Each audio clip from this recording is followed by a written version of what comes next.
Can you hear me in the back of the room? Thank you. All right, folks, so we recessed our regular board meeting on Monday for this night. Glad you're all here this evening. Maybe that rain will get by before we get done.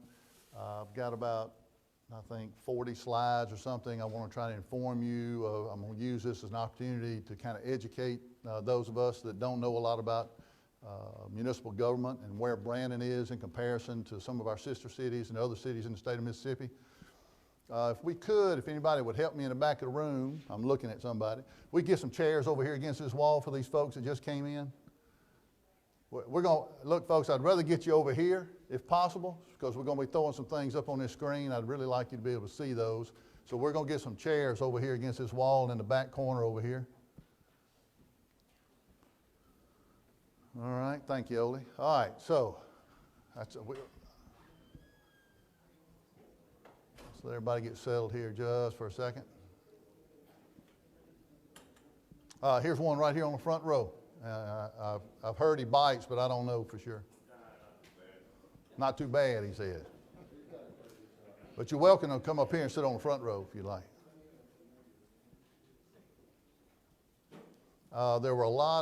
Before we get started here, there were a lot of copies of the proposed budget and the agenda that were put out.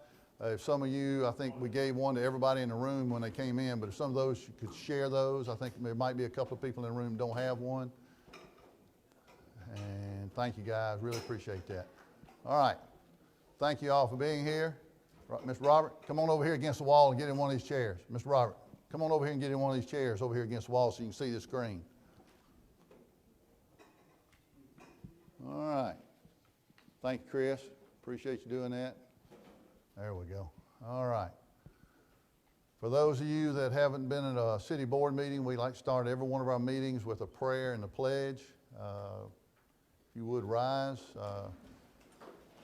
Alderman Harry Williams is going to lead us in a word of prayer, followed by Alderman Chris Vinson is going to lead us in the pledge. If you would. Let us pray. Heavenly Father, we thank you for this day. We thank you for the many blessings you give us each day of our life. Thank you for the city we live in.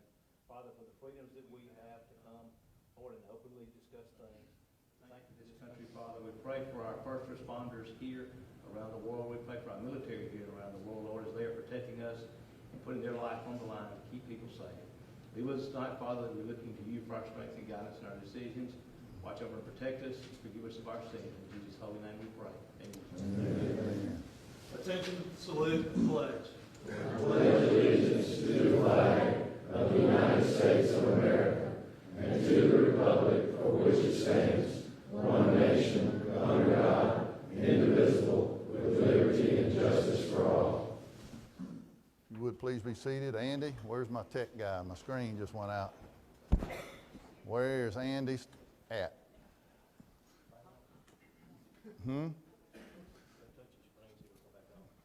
Well, we hope so. All right. We've got two items to do tonight. One is a public hearing on the budget. I'm going to start that off with going through some information. Come on, if you would sign in. We got some more chairs over here against the wall. Brian, if you would step out and see if you can find Andy Stogner, just in case I have a problem here in just a second, please, sir. And I'll go through this. I've got about 40, maybe 42, 43 slides or something. I'm trying to use this as both an information session and an informative session to tell you where we are in Brandon, kind of where we're going, and comparative of our sister cities, because we get beat up a lot by a lot of people that live in Brandon about why aren't you like so-and-so, or why aren't you like so-and-so, why aren't y'all doing this or that or the other. So I'm going to go through this, and then I'll come back up and sit down, and we'll turn it over. I've got a mic down here on the floor. We'll turn that podium around, so anybody that's got a question can come to the mic and ask that question. We'll get an answer. Now, I want to handle a few, I want to introduce a few folks. We moved this table back so we can get more people in here looking at the screen. We've got a few people I want to introduce. Starting on the end is Chief Thompson, for those of you who don't know him. This is our accountant, Liz Greenwood, very capable young lady. Appreciate her being here. We're missing Monica Corley, who's an assistant principal at the school. She's having to work at a volleyball game tonight, couldn't get out of it. Luke Hoker normally sits here. He got an emergency call to go to Memphis at 4 o'clock today, so we had to load up and leave. Mr. Baker is on his way back from the coast. He'll be sitting here in a few minutes. And we're very fortunate to have Mr. Baker, I can just tell you. Mr. James Morris, Alderman at Large. This is Charles Smith, who is our Public Works Director. Mr. Dwight Middleton, Alderman for Ward 5. Miss Angela Bean, who is our City Clerk. And Miss Talia Dobbs, who's Alder Lady for Ward 6. We've got Mr. Ole Smith over here and some firefighters in here. So we're just going to take, there's Andy. All right, so we'll get over here and get going. Can everybody in the room hear me okay? All right, great. Dynamite. Come on in. Rosalind, how you doing? You got here late, so you out of luck. How about that? Come on in. Make yourself at home. All right. I almost want to say to you, we need to say we're going to do a tax increase every year if it makes this many people come out and get interested in government of Brandon. I want to applaud you. I mean it. I can't tell you, we've been on the board together. I don't know, James, you've been on the board for forever, I think. But, 9 years, some of these folks and I have been working together, and we've had these in the past, and we come in and go, okay, and nobody shows up, and go back home. Miss Judy, I'm sure you've seen some of those too, So it's a really good thing that you're involved. I want you to learn, whether you agree or disagree, I want you to know what all the facts are as I go through this thing. So I've got some data up here I'm going to talk about. And we'll talk about that as I get to it, as I work through this thing. So I've got this screen here. This mic is off. You don't have to worry about it. But we'll turn it on, and I'll get all this stuff out of the way so you can address the board and the audience if you have questions when we get done. So without further, any questions about our format or what we're going to do? Okay. If you do ask questions as I'm going through this, and that's perfectly fine. This is a public hearing. You want to ask questions, that's okay. I don't want to belabor and spend a lot of time answering the same question over again until I try to get to the end. I've tried to make this kind of a mini town hall meeting. And for those of you who have sat through some of those that I've done over here in the big room, sometimes those turn into hours and 2 hours and 3 hours. So I've tried to really condense that down just to talk about where Brandon's at right now. Come on around the other side and sit down. Thank you for coming.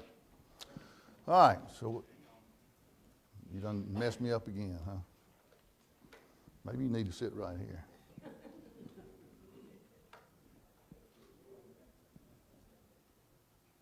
And this is Andy Stogner, our IT guy.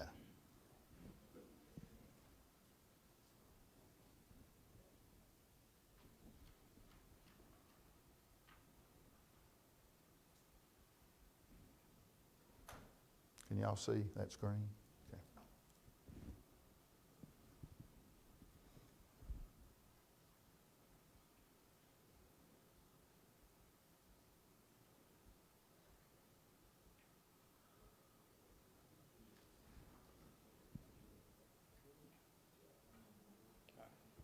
All right, here we go. There we go. Where are we? How did we get here? And where are we going?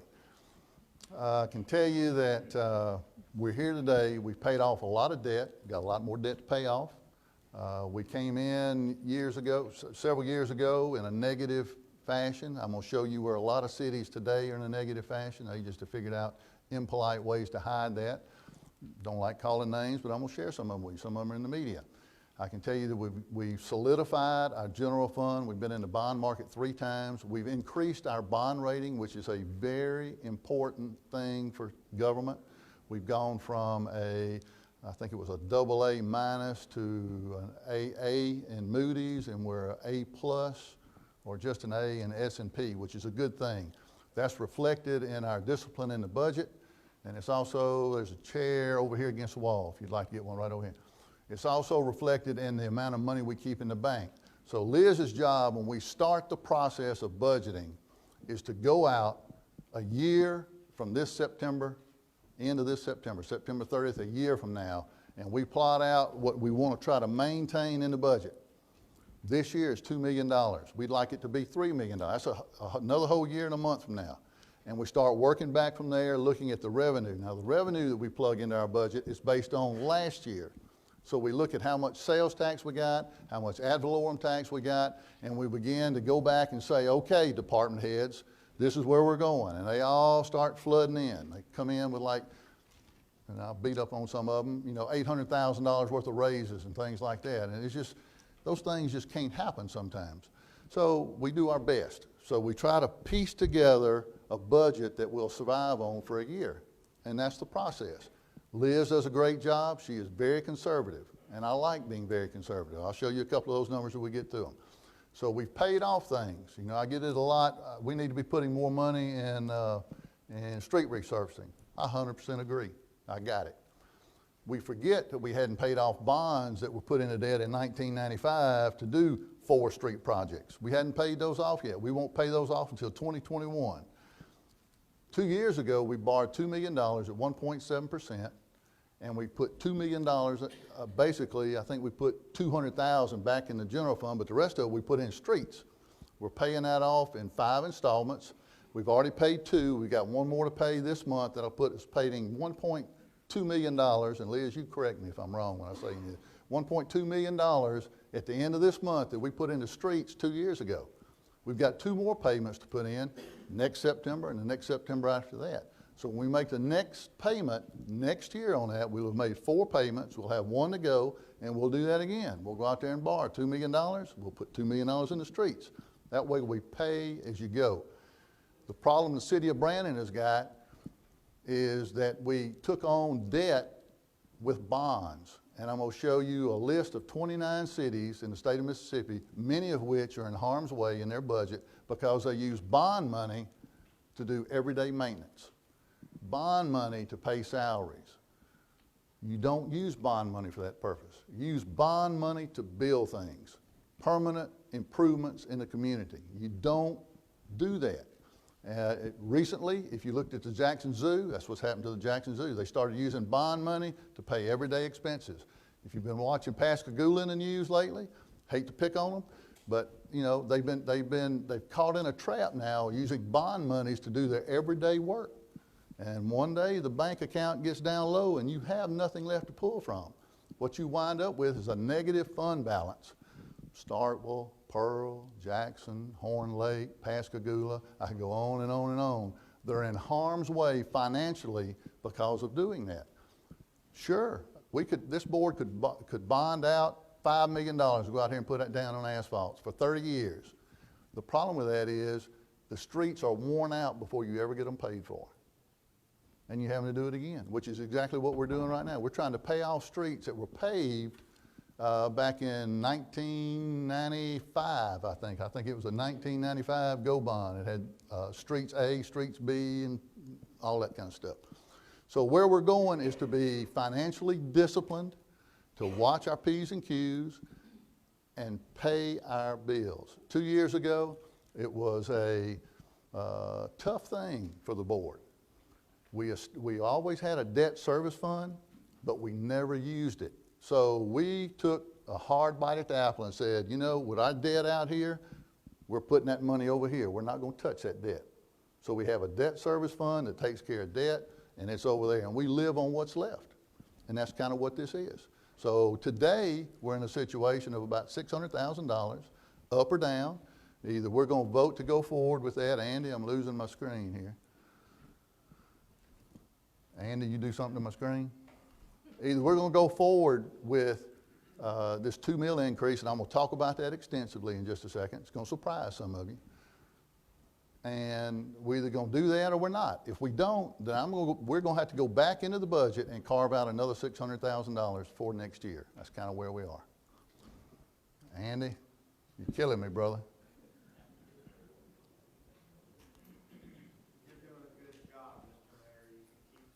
Yeah, well, you know, the talking head stuff doesn't work so good. That doesn't work so good. I've got some facts and figures and things that I want to show you because we do. This board gets beat up a lot of, why can't we be more like Madison? Why can't we be more like Pearl? Why can't we be more like Ridgeland? Why can't we be more like Clinton? Why can't we be more like, well, Brandon is Brandon, you know? And I'm going to tell you, became mayor 5 years ago, and my message to the board and the people in that room and several town hall meetings that many of you sat in on was, sometimes you've got to reach over there and pull your britches up, men or women, and you got to take care of your own business. Nobody is coming into Brandon to solve our problems. I don't care where you go.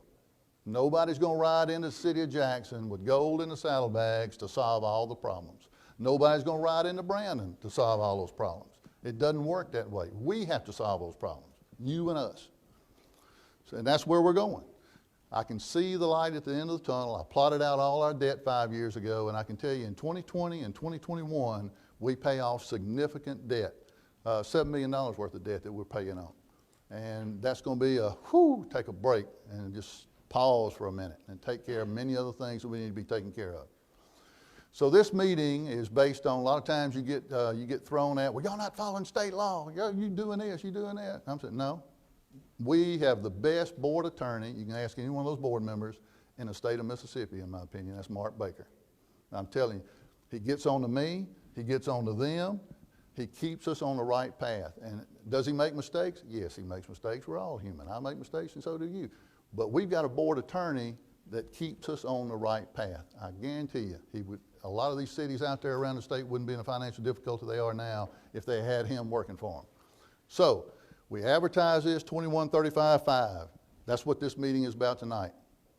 Annual audit's a report. So, Marcus here calls me week before last or something. Your state law says you got to have a copy of the audit down to the library. And I said, I don't think it says that. Oh, yeah, you're violating state law. State law doesn't say that. State law says that we have to supply the state auditor, the SOS, help me out here, anybody. Secretary, yeah. We have to post that on the auditor's website, and we send in 2 hard copies to them, and we do that. Last year we did it in the month of March. Most cities, if you get on their website and look, you'll find that many of them are 2 and 3 years out of date. I'm telling you, I believe that's because they don't want people to know what the business is. We have the philosophy, we want you to know every nickel, every penny, where it's at, what it's doing, how it's working for us, what's not working for us. So we're very timely on that. We pay over $20,000. What is it this year, Angela, we're paying for the audit? $50,000 for the audit to Barlow? Okay.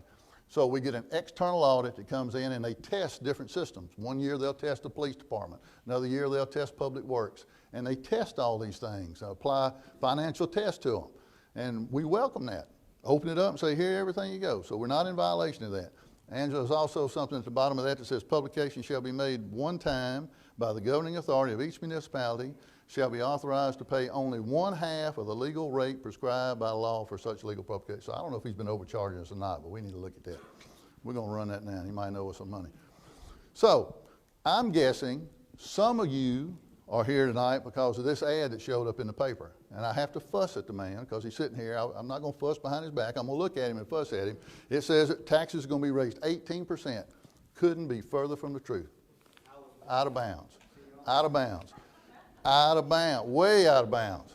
No, that is not true. That is far from the truth. If you had opened it up and looked on the next page, you would even note in that ad that we have to take out that our budget is actually $1 million less of what it was last year. So we've already cut and sliced and diced tons of things out of the budget because we just don't feel like we can afford to do X, Y, and Z right now. So we'll do X. We won't do Y and Z. It'll come in the future sometime. So it says it right there. We cut our budget $1 million. Nobody picks up on that. So no, we're not raising that 18. I don't know where you got that from. I know that I asked Liz to call to work through that, but that is an error. Was it intentional? Wasn't intentional. It was an accident. Can we get a correction in the paper? On the front page, same size. Error, error, error. We appreciate that. We appreciate that. We appreciate that. So, look up here. This is, my wife doesn't like this. These board members don't like this, but this is our business telling you, since it's your business too. This is the taxes we pay that I pay on my house. I'm the first column there. And this is those board members you see sitting up here. These are the taxes we pay. Down at the bottom, it shows what the value of 2 mills is, because we're talking about a 2 mil increase in ad valorem. I'll get to how much money that is in just a second. 2 mills. So on my house, it's $35.62 a year. You know, now I've bounced around and looked at other properties. Meadow Lane is $14 a year. Government Street is $19.22 a year. Sunline Drive is $19.95 a year. So, you know, when I look at things like that, what I see and hear about social media out here and what's going on, that tells me it's really not about the money if it's $20 a year. Now, if you got a house that's $200,000, that's probably $20. If it's $300,000, it's probably, you know, you'll get up to $60,000. You can look at Lou Coker here, who's not here tonight, so we can pick on him. Ward 4 is $65.87 for a $328,000 house. So it's really not about the money. It's more about just, I don't like taxes. I agree, I don't like taxes either, but I got a job to do. My job is to balance the budget and present that board with something to vote on. That's my job. So, we click along with this. I'm gonna come back to this in just a second. How many rooftops fall into one of those categories? That's an important thing for me to consider because I care about senior adults. I care about those that have difficulty in paying taxes. So I go through and count all the rooftops. There are 9,300 rooftops in the city of Brandon, 9,328, I think. And they are coming. More people are coming. If you look at the taxes that those rooftops pay, because we are a bedroom community, we're a suburb of a suburb. Until we get some commercial development in here, we're going to be a suburb of Pearl, which is a suburb of Jackson. There's no other way to say that. It's not polite, but it's the truth. In some ways, we like that because we're insulated from things. That's not a bad thing. Okay? So you look at those that have a value here that don't pay any taxes. Well, there's about 800 of those rooftops in the city of Brandon that pay zero ad valorem. You've got another group, they pay $1 to $120, and you go all the way up, and how do you extrapolate this into how much money that is? You see $600 and up is somebody that's living in a $350,000 house or better. So you break it out and begin to look at what Brandon is as a bedroom community. You see 5,477 rooftops are under $125,000, meaning that ad valorem tax is going to be about $15. That's what that 2 mills is going to be. Just not a lot there to do because of the value of the home. For those in the middle that you see there's about, 1,500, let's just say 2,500 that are below $200,000 in that range. You know, it's 2,447 of those, and then 1,400 big ones. So again, looking at the city as a whole, you're not impacting a lot of people with a lot of money. It's just not, it's not a reality. It's not a reality. So we need to pause and think about what we are doing with the money that we have. What have we been doing and what are we doing? This is estimated growth from the census to 2040. So this is Hinds County, Madison County, and Rankin County. So you see we're growing. Does everybody in here understand, believe we're growing? You drive around town, get caught in traffic downtown, try to get home in the evening from Jackson, UMC, or wherever you're working. We're being inundated with people. I don't even know how to express that to you. We're growing at an 8% rate. The anticipated growth rate of Rankin County is that era. That's not an error that we paste in here. That's one of those calculations that Excel does for us. And I began to look, okay, we get beat up all the time about what's happening in Biloxi or what's happening in South Haven or Horn Lake or wherever. So I began to look. This is the top 29 cities in the state of Mississippi as far as population goes. There's 1 million people that live in those 29 cities. We're a state, we're a rural state with less than 3 million people. We're losing population. The governor just did an announcement. We're losing millennials at a record pace because they're growing up and they're leaving and they ain't coming back. You know, not a good thing. But we got 1 million people that live in these 29 cities. So where does Brandon fall in all that? 15 of those 29 cities are losing population. We're not one of them. I've got them all highlighted there: Vicksburg, Pascagoula, Natchez, Meridian, Laurel, Jackson, Greenwood, Greenville, Columbus, Clarksdale, and Biloxi. And you can go back and look at the 80, 90, 2000, 2010 census, and you can see some of these cities are losing thousands of people. I don't know where they're going. Sometimes I wonder if they're all coming here. This is our growth pattern. Borderline and arrow straight up. I don't know where all these people are coming from. I know I predicted when I came into office that we were going to have a growth spurt 4 years ago, and we did. I don't have the housing data to get it, but if you want to write it down, I'll get it for you and bring it to you or mail it to you or email it to you. It's kind of phenomenal what's going on. It's something to the tune of almost, $102 million of people investing their lives in Brandon buying houses. It's a phenomenal thing. And when I go to conferences, everybody's looking at Brandon. What's going on in Brandon? What's going on in Brandon? It's our quality of life. And that's the drum that this board decided to start beating 8 years ago. Quality of life, quality of life, quality of life, which is good police, good fire, and safety, and good schools, good churches. Okay? You're beating that drum. So population, I don't know where they're coming from. Now, I'm going to use the water system as an example. Have we outgrown our water system? Well, I got one guy to put in a water well for us over here in Nottingham. Have we outgrown our water system? I sat in here and over here in the big room, and I have preached this, and I have preached this, and I have preached this. You're not going to get businesses. You're not going to get wresturants. We're almost to the point where we're not going to get any more rooftops unless you take care of the water system. I've been walking in utter fear that one of the wells on this side of town was going to go out. Those wells are 50 years old. There hadn't been an improvement in the water system in the cross gates in 50 years. 50 years. That's how long those wells have been there. You lose one, we're in harm's way, which is the reason why we got to work 2 years ago to get a well in the ground. It should be operational. It's already tied in. It should be operational in a week with a backup generator. Is that right? Cool. 1,000 GPM well. That one well would replace 2 of those over there right now. So, big sigh of relief. That infrastructure change is a snippet of what we're going to do. So I'm going to go through here. So this is our wells, and this is our towers is what that is, and we spent a lot of time studying that. We hired Pickering to do an independent study of our water system. We are always behind unless we accelerate the money we have coming in. We can't catch up. It's impossible. We're always going to be in a deficit. We need wells. We need towers. We don't have the money. That's what our increases in water are about. We've got to protect our water system. Our population is outrun it. So Pickering came up with this, a nice 10-year plan. The first one you see up there with all the little fingers on it is the first 6 steps. One of those is a new well, 2 of those actually a new well, and another above ground storage tank. And we're online doing that. Those red lines you see over to the right means we're in a deficit. We don't have enough revenue to pay for the things we need. And we need them yesterday. We need to drive our water system down to 80% of capacity or below so we can protect it, so we can take a well out of service and fix it and put it back in. So I'm going through these things to say our water system, we need to invest more in our water system. That's wells and towers.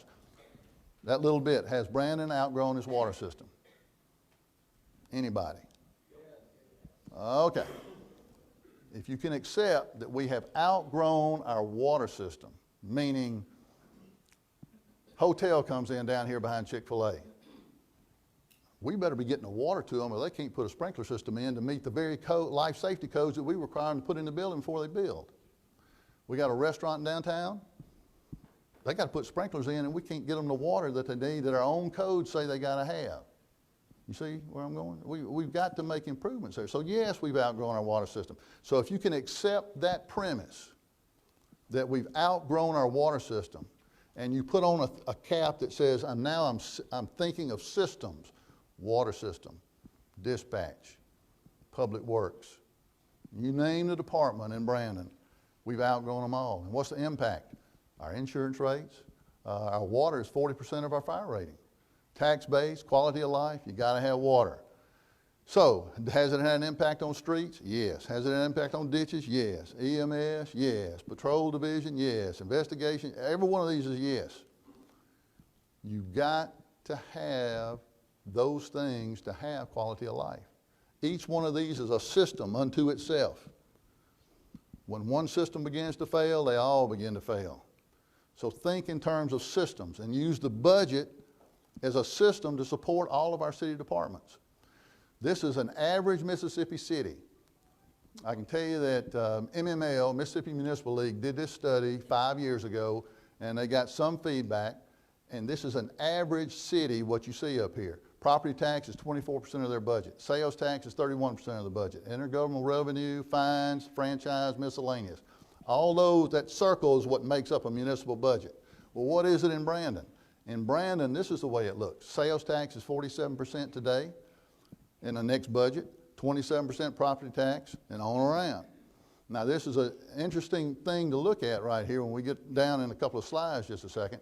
What we need to do is diminish what we need from ad valorem and property tax, and we need to increase sales tax. That's what the Parks and Rec, and that's what the 2% food and beverage tax is. That's what that amphitheater is to get people to come here, spend their money, and go home. And we're the beneficiary of the tax dollars they leave here. So are we seeing any increases in that? I'm going to show you those in just a second. Comparing Brandon to Pearl, Madison, Clinton, Ridgeland, and Flowood. Number of square miles. So how many miles does a police officer have to travel in the city to do his normal patrol? How far has that fire truck got to go? How far has that ambulance got to go? You know, all those, how many miles of streets do we have to contend with for potholes and paving and on and on and on and on and on? Well, you see, Brandon's kind of equal there with Pearl and Ridgeland, and Clinton is way up there on total square miles of the city. Look at the single family units. This is the number of rooftops in a city. So you want to compare us to Ridgeland. We've got almost 2,000 more rooftops in the city of Ridgeland. Ridgeland. Now, I like to use Ridgeland and Clinton as comparisons to Brandon, even though I'm going to talk about Pearl and Richland and Florence too. But look at the rooftops. We've got about the same as Clinton, but look at Flowood. We've got 5,000 more rooftops than the city of Flowood has that we're trying to provide service to. Are you beginning to kind of grasp some of the scope of how a city is trying to provide services to its citizenry? Streets in miles. Well, you know, we're closing in on 200 miles, but then you look over here at Flowood and Richland, and you go, my goodness gracious alive, we got about twice as many miles of streets as they got. So how do you think that has an impact on our budget? Tremendous, tremendous impact. The value of one meal. Now here's a misconception that I want to pick up on and slow my voice down just for a second to talk about this. Taxation, millage. Is a meal a meal a meal? Is a meal in Brandon the same as a meal in Clinton? The same as a meal in Biloxi? The same as a meal in, you name it, Starkville?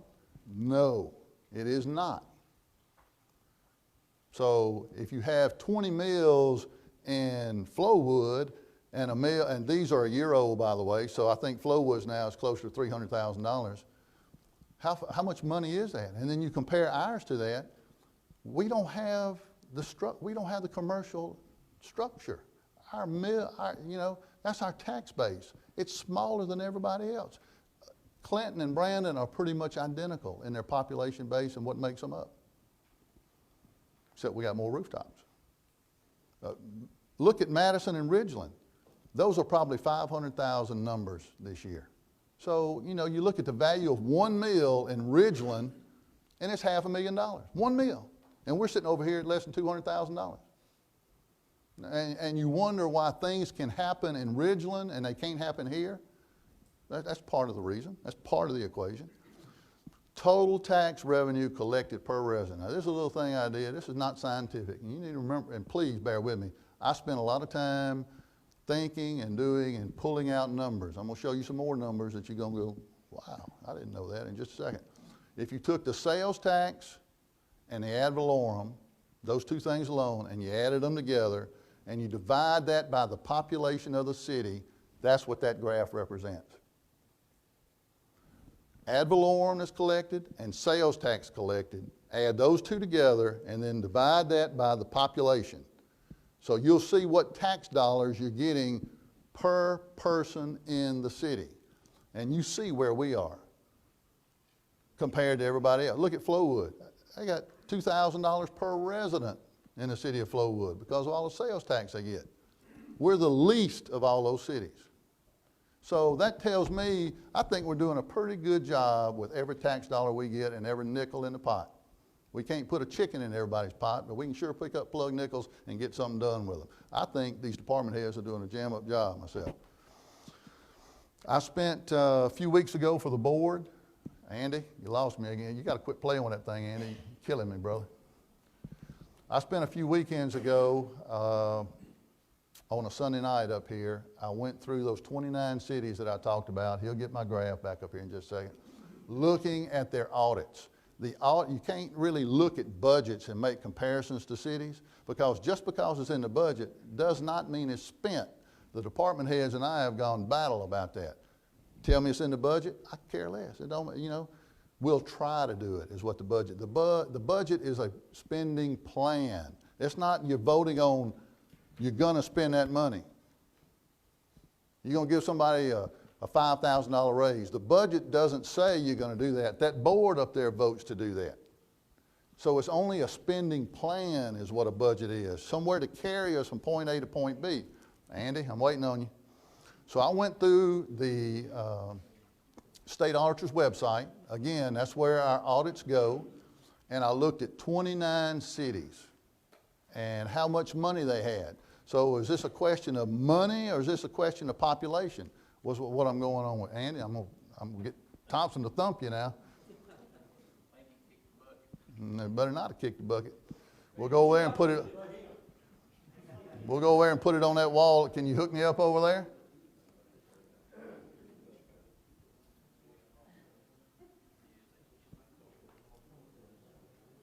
I can hold it up here just to pass in my hand. You want me to do that? Yeah, well, I won't know what you're talking about, but I'll turn around and look at it. Come get it.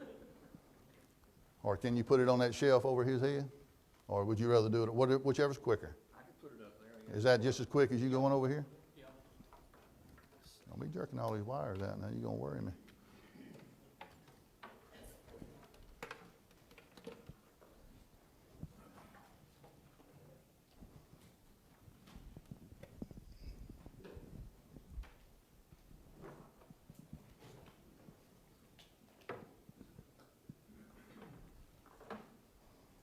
Technical difficulties.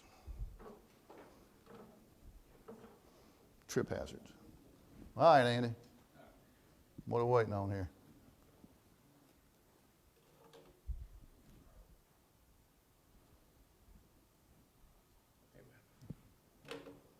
Can you turn that around so I can see it from here? Yes. Thank you very much, Andy.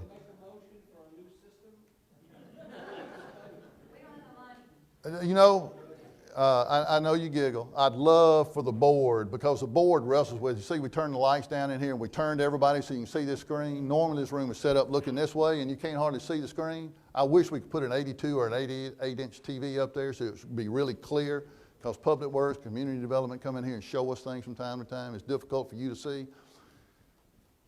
We're running on a shoestring, and we're going to continue to run on a shoestring. We'll be able to do those things one day. How about that? All right. So population served, I don't know if I went away. Brandon is below 50 million. 40 million is ours, and I'll show you that in just a second. Hey, Mark, glad you made it, brother. I was bragging on you, but if they all lied to you, it's true. Glad you made it. So Brandon, where is Brandon? Well, we were, I can't see that far because my eyes aren't that good. We were the 21st largest city 4 years ago. Now we're the 17th largest. Again, I don't know where all these people are coming from, but they're coming, and they're going to continue to come. We're fixing to go into another growth spurt, and we're not quite ready for it. I know our water system's not, but I mean, we need it. You think anything in any department, we need it. We need it. We're going to blink our eyes, and I'm going to predict that the 2020 census is going to put us above 25,000, and we're going to eclipse Columbus, Ridgeland, and Clinton in short order. That's how fast we're growing. And it's something to behold, but at the same time, we are still a bedroom community, and we've got to be guarded with that. So how do we compare to all these others? Well, there's one from Pascagoula. I know somebody's doing a live stream. I know somebody knows Dane over here, and I'm sorry, I'm not picking on Pascagoula. They're just in the media. They're getting pounded, and I'm telling you it's because they made decisions. We elect good people to the boards, and they get led to poor decisions. One of the main problems you run into is using bond money to do everyday expenses and to do maintenance, because you have to pay for it over 30 years. It's not a good thing. You don't do that. And these cities that you see up here are in harm's way. Now, when I went through those 29 top cities that we get compared against, the 17 audit from last year, now we're in 18 right now, and we'll begin our audit here in a month. Hopefully we'll be done before tax season. We'll have it on, we'll be the first one to have it on the auditor's website. Brandon, Ridgeland, Madison, Clinton, Corinth, and Gulfport were the only ones I saw online 3 weeks ago that had a current audit on the auditor's website. Some of those 29 cities, they hadn't had one on there in 2 or 3 years. And that just speaks to, it's not such a rosy picture. Now, you know, you got to be real careful. I'm not bragging. I want to be real careful about this. I'm not throwing stones at them. Brandon could have easily been in that box. In 2008, we were $500,000 in the hole. And we could have easily been one of those, and you can't do that. You can't go into the bond market. Look, investors, when they come into town, that's one of the first things they look at is your bond rating, because that demonstrates to them local government is taking care of business in the right way. We're protecting our assets. So the other thing you look at, those budget difficulties, you got 10 of them in harm's way. Population increase is 8, and population decline in 12 of the 29 cities. Losing population, Vicksburg, Meridian, Jackson, right on down the line. All right, this is our budget. This is what's in the paper. This is the number, $40,175,927. That's a lot of money, a lot of money. So how much flexibility, if you will, how much can this board manipulate that? Well, they can manipulate all of it. You can get a chair and sit right here if you want. Pull that chair over. This lady will not bite you. Come over here and sit down. He might, but she won't. Can you see the screen? So this is our budget.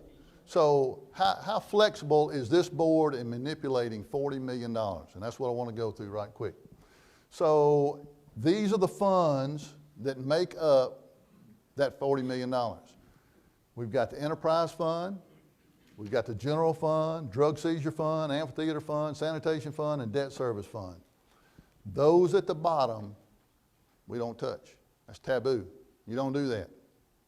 You know, Rankin County News has done a good job of reporting the problems in Pelahatchie, and it's because they misused the drug seizure fund. You wonder why it's got almost zero in it. It does have some, this is the percentages, by the way, and that's the dollars. So you wonder why it's got $120. Well, every time they get enough to buy 2 cars, we buy 2 cars, and cameras, and radar, and jacks, and push bumpers, and lights, and all that kind of stuff. So every time we have an opportunity, we buy, I think we bought, geez, how many, Chief? 28, 30, 32 cars in the last 3 years, something. That's all right, don't worry about it. Trick question, don't worry about it. Debt service fund, I told you, we take that money over here and put it there and we say, okay, it's over there, it's doing what it's supposed to do. It's paying our debt, chop, chop, chop. The accountant says, you better not touch that money, and we don't. So we live between the enterprise fund and general fund. The rest of those are left alone. So, dealing with the enterprise fund and the general fund, enterprise is business-like activities. That's what, that's where we pay, that's where our water bills go, our sewer, our West Rankin. By the way, that's a big thing going on, the West Rankin thing. I got an email, I meant to bring it down here and tell you about it, from Bruce Stevens' board. I think there was a $1-point-something million increase from the city of Jackson on West Rankin Utility Authority on our wastewater treatment. Fortunately for us, you got a board that had the foresight to start stocking back in nickels and dimes, and we're not going to have to raise rates. We can absorb that and move right on. Doesn't bother us because we own 25% of that dollar figure, so it's not going to bother us. So that's the enterprise fund over there. You can, bless you. You can do water and sewer, and that's it. Well, you see, everything else comes out of the general fund. Everything else a city does is general fund. Everything. Everything. So you're dealing with $15 million to do everything except water that a city does. Everything. Pays everybody. So how much of that then? This is our employee wages and fringe. Okay? Close to $9 million. That's what we pay our employees. $9 million. That's with fringe. Now, and you know, you need to remember, state personnel, I'm sure we got some retired teachers, somebody retired from PERS in here. I'm not going to ask you to raise your hand, but I bet you it's 3 or 4 or 5 of you. They're fixing to raise a rate on the employer again, 1.65%. That's going to be significant dollars to us when they do that in July on our budget. Liz has already made preparations in the budget to take care of that. That's part of why we're a little short. $8 million is what we're paying our employees. So how much of that salary goes around the mulberry bush here? Well, you see 72% goes into public safety. And then everybody else lives off everything else. Parks and Rec, that's cultural services. I should change that. 8%, 10% is, that's cultural services. Public services is Charles over there. 6% is general government, and 4% is admin. That's the board. Nah. And how much money is that? You think that's a lot of money. Well, that's how much money it is. That's what pays the 166 city employees that you have, that's what pays them. That's what they get paid. Now, you got to be careful sometimes, though, because all of a sudden, this little thing called overtime comes around and bites you. If you're not careful, it gets out of hand. So I had another one up here. Where did I go? Did I change that? I lost it. I had another slide in there. I was going to show you what we actually paid in W-2s last year. Maybe I got it misplaced in here somewhere. So you say we got 15 to work with in the general fund over here, because that's where we live, and you take out that $9 million that goes to pay everybody, and that leaves you with $6 million to do everything you see, every vehicle riding around in the city, and everything that gets done, every pothole, every blah, blah, blah, fill in the blank. Now, you divide that by 12, and that's how much it is a month, and it ain't a lot of money. So you people that have been in business and big corporations, you understand. It takes a lot to get people from point A to point B, to buy this and that and the widget and all this. It costs, I just did a PO for the ladder truck, $8,000 for front end work. 3 months ago, it was $28,000 for axle work on the back end of that truck. We buy PD, brand new cars out of the drug seizure fund when we can. The rest of us, we go to surplus property and get a truck that the Forestry Commission has gotten rid of. And we try to get another $100,000 out of it. So we're watching every nickel. I just can't emphasize that enough to you. All right, whoopsies. Let me tell you, some of you in here remember this. Some of you might not have been in Brand at this time. This was March 2013. Department of Revenue walks in and says, you owe us $1.2 million. Well, we're already in the red. We don't want to be like Starkville, Horn Lake, have a negative general fund balance today. We were on the edge of that. We were right there with them. And all of a sudden, we get nailed over here. Lieutenant Governor Tate Reeves, from what I understand, stepped in for us. And we were able to plan that out over a number of years to pay that off. So this wasn't like we had to go to the bank and borrow it. The Department of Revenue just kept money off the top of our sales tax. They held it back and didn't give it to us. That whole debt has been retired, every bit of it. We owed the enterprise fund here, our own fund, in 2008, the board voted to take $2.5 million out of the enterprise fund and put it in the general fund to make payroll. It had gotten that bad. Every bit of that money's been paid back. So we've paid back, in the last 3 years, we've paid back $2.5 million to the enterprise fund. We've cleared that debt. That whoopsie's gone. No harm, no foul, blah, blah, blah, and all this kind of stuff. That's good. We've paid back $1.2 million on the street resurfacing plan that we did 2 years ago. Those are good things. And you don't hear about those things. But I'm in this room, and this board's in this room, and we're talking about those things all the time. We don't keep these things secret. We look at anybody and tell anybody. This is what's going on. The reason why that graph is red, if you look up in the top right corner, these whoopsies I tell you about, these whoopsies that'll catch you, you're going down the road, man, everything's going good, and all of a sudden, bam, you get sidetracked. You look 2 years ago, there's a difference up there in the top. Why did our ad valorem drop that much? Can you see that slide? Why did our ad valorem drop that much in 16? $610,000 2 years ago. We didn't do anything about it last year. As far as talking about it, we tried to get it corrected. There is no correcting it. This is a result of two things as far as I can ascertain. One of those is the Section 42 properties that they changed the tax code on. They allowed the owners of these corporations that own Section 42 properties, there are 13 in Rankin County, they allow them to show, if they can show zero on their bottom line at the end of the year, they don't have to pay any ad valorem taxes, zero. There are 13 in Rankin County, we have 6 in Brandon. There are 3 down Sunset. There's Chapel Ridge, 2 across the street, 1 behind it. That's 4. We got 1 up here on Highway 80 and 1 out by Shiloh Park. Got 6 of them. They pay 0 ad valorem taxes, but yet they get all the services that we pay for. We pay for somebody coming to my house if I need an ambulance. You know, we got people coming to help us. We got cops in cars. They don't pay anything, but those cops are going to go. They pay 0 ad valorem. Second thing that happened, I told you it was 2 things, was this building up here, UMC, not stepping on any UMC. This is something beyond us, okay? Can't change it. Fought to change it and can't change it. So when a public entity buys a building like that, it's just like I've got an old building here, I'm going to sell it to you, and you're going to turn it into a church. You might have 10 people that show up and worship, but it's a church. Well, all of a sudden now that falls off tax rolls.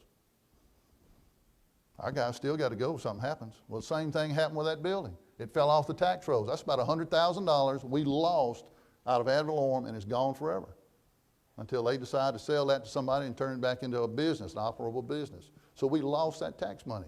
That's what happened. That money's gone, and you're not going to get it back. It hurts.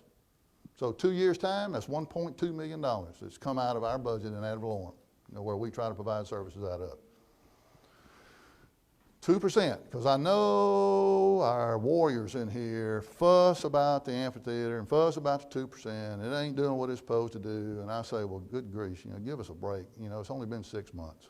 So I'm going to show you some numbers that hopefully will raise your awareness of what is happening to our sales tax. So there's 14, 15, 16, 17, and 18. You see the trend line going up. It's hard to look at numbers like that. What I'm trying to do is impress upon you that lady sitting right there tracks our tax numbers, ad valorem and sales tax, every month. And she shows them to me every month. And we sit there and we talk about them. We look at them. We look at, okay, how are we going to be 3 months from now? How are we going to be 6 months from now? How are we going to be a year from now? We talk about that every week, where we're going to be. So you see an increase. Well, that's good. So why is it increasing? It's not like, I don't know about all y'all. Y'all go out and eat every night? No, neither do I. So where are these increases coming from? You got, I boil that down, that last graph to 2 years, 2017, 2018. Those 2 red boxes you see at the bottom. Liz took this money, which pays for the construction and the bonds of that amphitheater, and we budgeted in $1,068,178 is what went into our budget last year. A year ago, we budgeted that money to take care of that. It far exceeds what the amphitheater needs to pay that debt. Far exceeds it. To date, and we got 1 more month to go, we've collected $1,120,839. So that is, that's $50,000 above what we projected a year ago. And we still got 1 month to go, which will be $90,000 to $100,000. So it's going to be $150,000 more in that 2% fund than what we budgeted for a year ago. Conservative budgeting. Well, what people forget about when you talk about the 2% is the 7% underneath it. That's the folks coming to town with little Jimmy or little Sally out there playing soccer or baseball or whatever they're going to do, team sports, that quality of life thing. We want the best for our kids. It's not only our kids. People get hung up on that. I get more compliments off of Shiloh Park. I don't know about you board members. I get more compliments from grandparents than I do from parents about going out there watching their grandchildren play ball. They appreciate it. I started to put the pictures in here of what the bathrooms used to look like, but I was worried some of you ate before you came because it'd make you upchuck. It was horrible. You want to say you're a quality community, and you're dealing with structures that were 30 years old down here at the tennis courts and out there at Shiloh. 30 years old. That ain't quality of life. I don't want that for my kids and grandkids, and neither do you. So again, we track it 14, 15, 16, 17, 18. That's every year. Now there's a peculiar thing that's beginning to happen, and I'm gonna zero in on it. You see we're up at the top. So we've grown in this number of years from 2.4 million, now we're up to 5.8 million in sales tax. We're going the right way. We need more sales tax. We need to get off of the ad valorem train. So that number of 5.8 million is a huge number. It can be better, and it's going to be better. Look at what Ridgeland gets in sales tax. What they get in sales tax alone is as big as our budget. So how in the world can we make comparisons to what Ridgeland can and can't do compared to what we can and can't do? It's almost silly when you start looking at the tax structure. It's silly. So that makes up 60% of their budget, $13 million in sales tax. Well, so you look at ours, and when you see the nice trend going up, you wonder why it went flat a little bit there in 14, and all of a sudden you see the spikes. Well, what's happened since then to see those spikes in those years? We renovated Shiloh Park, we renovated our tennis park, and now we're doing things like handicapped tennis tournaments, and tennis tournaments for high school, and soccer tournaments. For those of you who live on that side of town, you've got 2 huge soccer tournaments coming up at the end of this month. One's all girls, one's all boys. Be 100 teams in both of those. It's just phenomenal what's going on. And they love coming here because it's clean and it's safe. So let's look at that again. So in the last few months, you know, I get it. Oh, I thought that amphitheater was going to take care of all this. Well, let's look at what's going on. You look at the green, you look up there and you see those 4 dots. That's the first time in our history that our sales tax by the month has been over 5. First time, over $500,000. Now, if you went over there and told Gary Rose that, or Gene McGee, or Mary Hawkins Butler, they'd laugh about that. But for us, we're climbing a ladder in the right direction. So let's say those sales tax numbers from year to year, they grow $50,000 a month. Okay? Over 12 months, how much money is that? That's $600,000. When it grows to 100, that's a $1.2 million improvement that begins to take pressure off of everything else. That's the direction this board chose to work, and I 100% agree with them when we started on this path 4 years ago. 100% agree we're headed in the right direction. And those last 4 months prove it. So what's the only difference in Brandon? It's because we had some concerts out there where people came in from all over, everywhere, spent a little bit of money here, filled up with gas, and they went home. Had 1 arrest out there, and I think we've had, I can't even remember how many. Are we closing in on 60,000 people out there or something like that? Anyway, you know, it's a good thing. It puts Brandon on a national map. We didn't come into this trying to get to a national map. Polestar put that amphitheater at number 19 in the world. Now, you don't think investors look at that kind of stuff and go, where is Brandon, Mississippi? I never heard of that. And they're digging and they're looking and they want to be part of that. It says something about us to be able to achieve that. Internet sales tax. The state calls that use tax. Internet sales tax. I've been a strong advocate of that for years, years and years. So I'm going to shift over here and show you some things that have happened.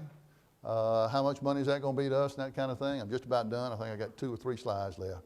There were 3 pieces of legislation passed. That fellow sitting up there that's not looking up, he's acting like he's writing something. I don't know, maybe he is.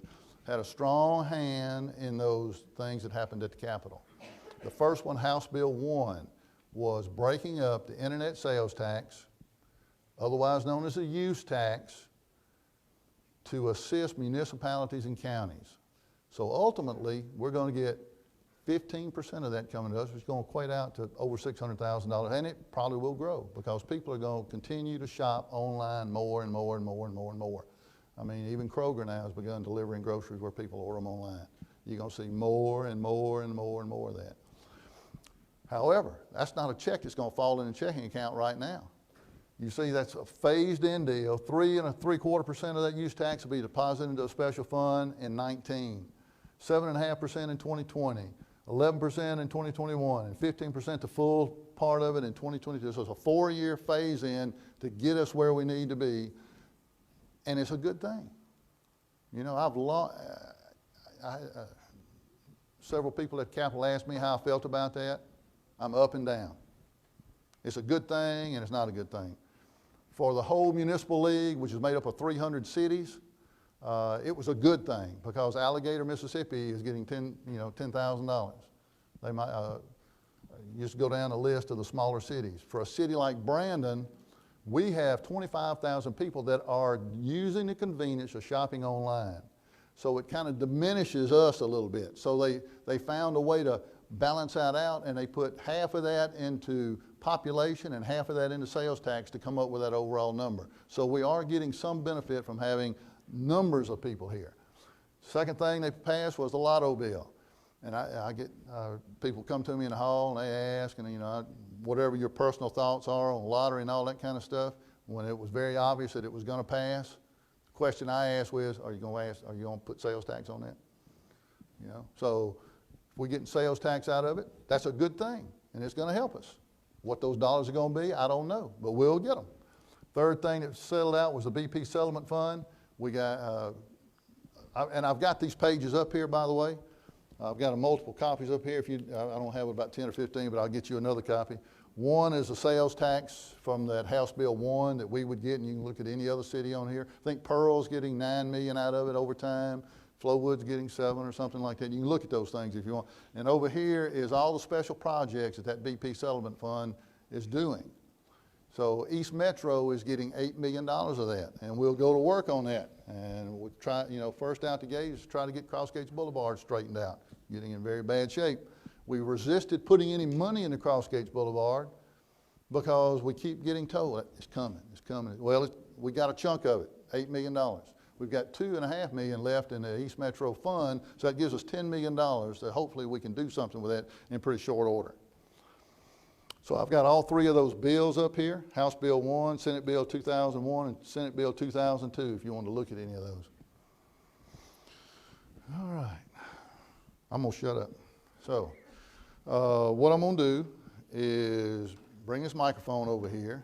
I'm going to turn it on before I get feedback here, and I'm going to go back up there and sit down. And if any of you have any questions, we'll address those. You can address the whole board. I'll turn this thing around, get this cord out of the way.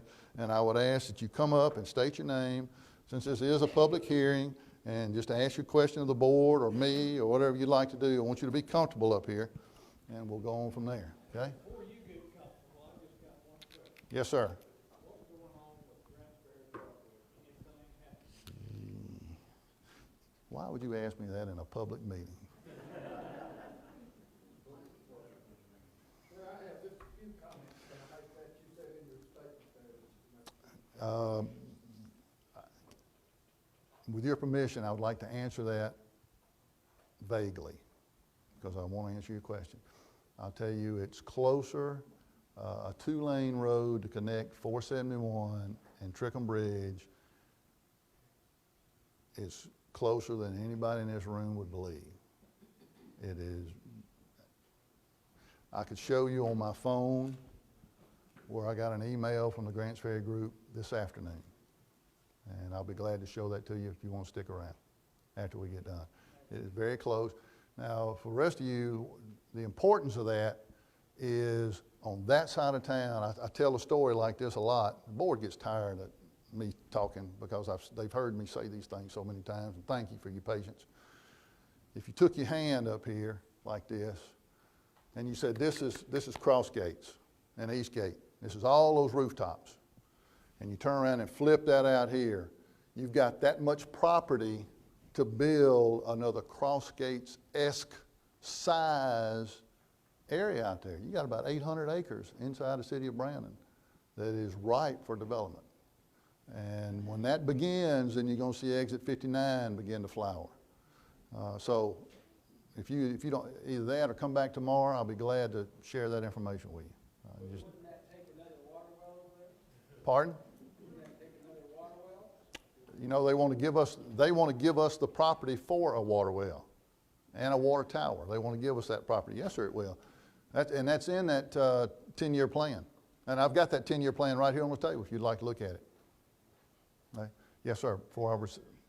Yeah, I just have a few comments that I'd like to make. Yes, sir. Yes, Oh, yeah. I'll get this microphone going. Come on up. Where'd Mr. Baker go? He's supposed to record. Angela, you going to record these? Okay. We're required by law.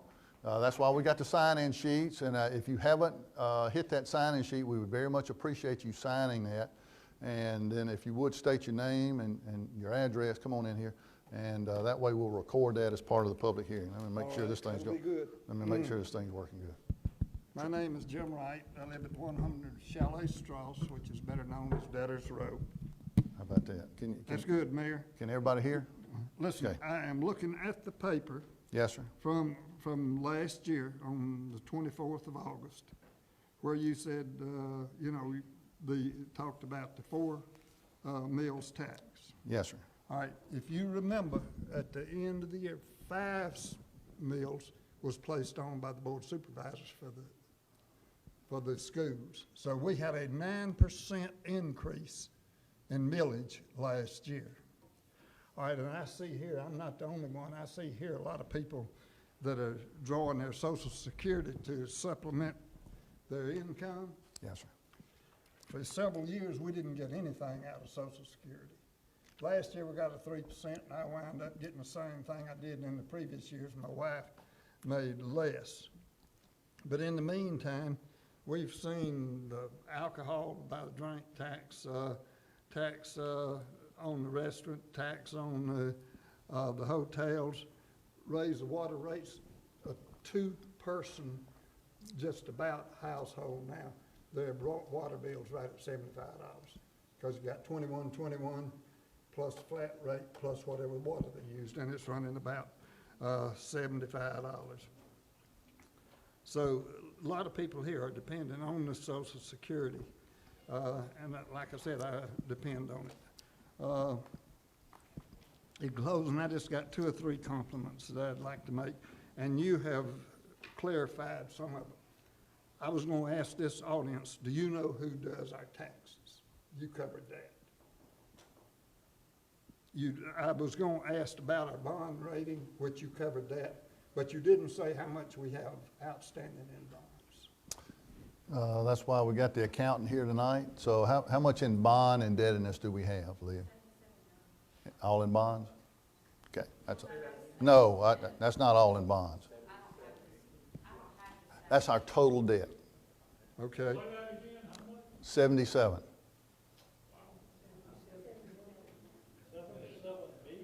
Yes, sir. Yeah, and I asked if anybody had ever seen a statement from the city naming the income, expenses, and you've pretty well covered it in the budget over there, but you didn't break it down. I'm on Region 6 Mississippi Housing Authority. We got Okay. 9 counties and 9 different housing authorities. Each month we get a complete breakdown of the income, the expenses, and where it all went. You probably have it, but I've never seen it. I want to just close by, my daddy had a saying that I'll pass along, and he says, you can't borrow yourself out of debt. All right, then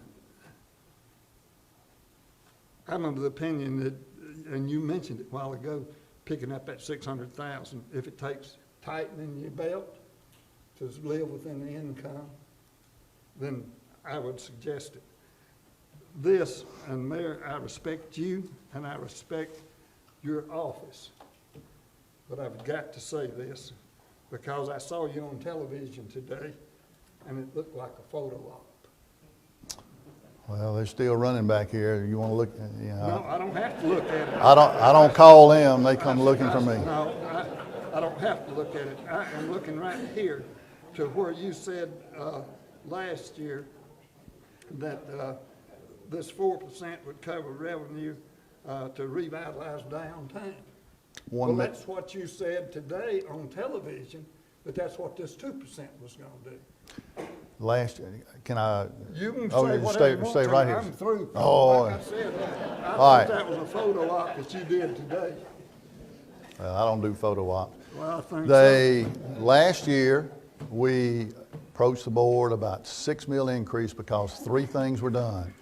We finished 2 parking lots out there that Birdsong and Thrash Construction did. We added 2 satellite concession stand restrooms at the baseball complex because the board and I went out there and said, you know, it's a long way for Mr. Wright to walk from this end to get to a restroom, or a young mother with a stroller. So we built 2 more while we had those construction people on site because we thought that was the cheapest we were ever going to get it built.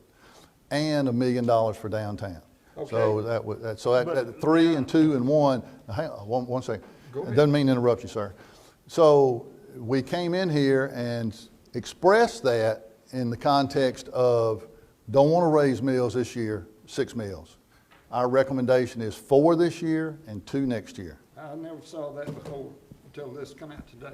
Yes, sir. Uh, Well, I've already beat up on Mr. Barton, but that Well, was. you can beat up on me all you No, want I'm to, talking about hey, him. I've been thrown out of better places, but at any rate, you know, I know a while back your board met and you talked about 15 million bonds to do downtown. Yes, sir. At We, that, Mr. Williams and Mr. Benson had some kind of remarks or questions about it. So you put it off. You come back about 2 weeks later and passed that 15 million no, bonds. sir. No, sir. According to the paper you did. Well, the paper's wrong. No, sir. That board wouldn't support that, and we decided the best thing for Brandon was to go slow in downtown, to do a little bit along, sidewalk here, street here, just kind of do the inchworm rather than doing a big bump. So no, sir, that did not pass. Well, And if the that paper worked reported out. that, he was in error. That word got out, that they come back 2 weeks later and passed that $15 million bond. Board, Chris, Harry, James, Dwight, Talia, no, sir, Okay. that's not true. That's all I had. No, I hate this thing's in the way. Well, that's all right. Well, Like I I said, don't I've want been nobody to thrown trip out of over. better places. I don't want you to trip. I see a workers' comp or a claim here. I don't want to try to. Thank you, sir. Appreciate you coming up and speaking. Anybody else would like to come up and speak? Sure. Yes, sir. My name is Richard Mills, and I would have to say, Mayor, you did a hell of a job. I really think you did a hell of a job explaining anything, and I do appreciate that. And I know it's not an easy thing to cover. And I asked you the question at the board meeting, there's 2 things that I would like to ask, is if we're having the budget is $1.4 million less than last year, why we needed a tax increase. And just like the gentleman up here before me, I would have thought that last year you had a $4 million increase, and then on TV today, you did say that the infrastructure is important, that's why we need the 2%. I would have thought that we would have, and I'm going to the concert Saturday night, I like it. And I do love the athletic fields, because when old people like me were here, we didn't have to worry about the condition of the restroom, because there wasn't one. We lined off the field, and I'm just, hey, that does draw people, and I think that's fantastic. I think that's one of the greatest things. When I moved back, that I drove around and looked at all of them, and I was really excited it was going to be here. But I think that, the transparency of things, that we didn't put the necessities like the infrastructure, the sewer lines, and the water, and these things ahead of some of these other things. I love all the things we've got. But that's the part I think that has got a lot of people concerned, and quite honestly, that bothers me a little bit. And fortunately, I'm in a position I can pay my whatever it's going to be, and that's not what I'm concerned about. My concern about is where are we going from here? So we have this, we pass this one, then what happens next? Have we thought this thing out really far enough that we are not going to be faced with this sort of thing year in and year out? I'd love to drive a Mercedes, but I drive a Honda because I can't afford. I might even be able to buy one, but I can't maintain that baby. So, you have to take and look at those sort of things. And I'm not sure that the people here, and I think I'm one of them, and I've only been back a year and a half, feel like that we've been told everything. I think sometimes it's best to know, even though it may hurt a little bit, to know what's coming rather than feel like, and I'm not saying it happened, feel like we're misled a little bit last year at the 4%, because is it at 5% that you have to have an election? Go ahead and finish, and I'd like you to stay there, and Do then you I'd have like have- to talk a little 5% bit. that you do have to have a vote to raise the millage? No, yes and no. There's a yes and no to that. I want to answer that though while you stand Okay, here. well, I'm done. No, And stay right again, there. you did a great job. No, hang and on. All right, I hang on. was very impressed with the job. All right, that you water did. and sewer. I did this in a town hall meeting. Larry here sat on the front row and chewed me up one side and down the other. But it was about a 3-hour presentation on everything I could think about, Had a lot of work. I mean, it upset some board members because we put everything I could find out there. Whole schmear. Half of cross gates has corrugated steel culverts.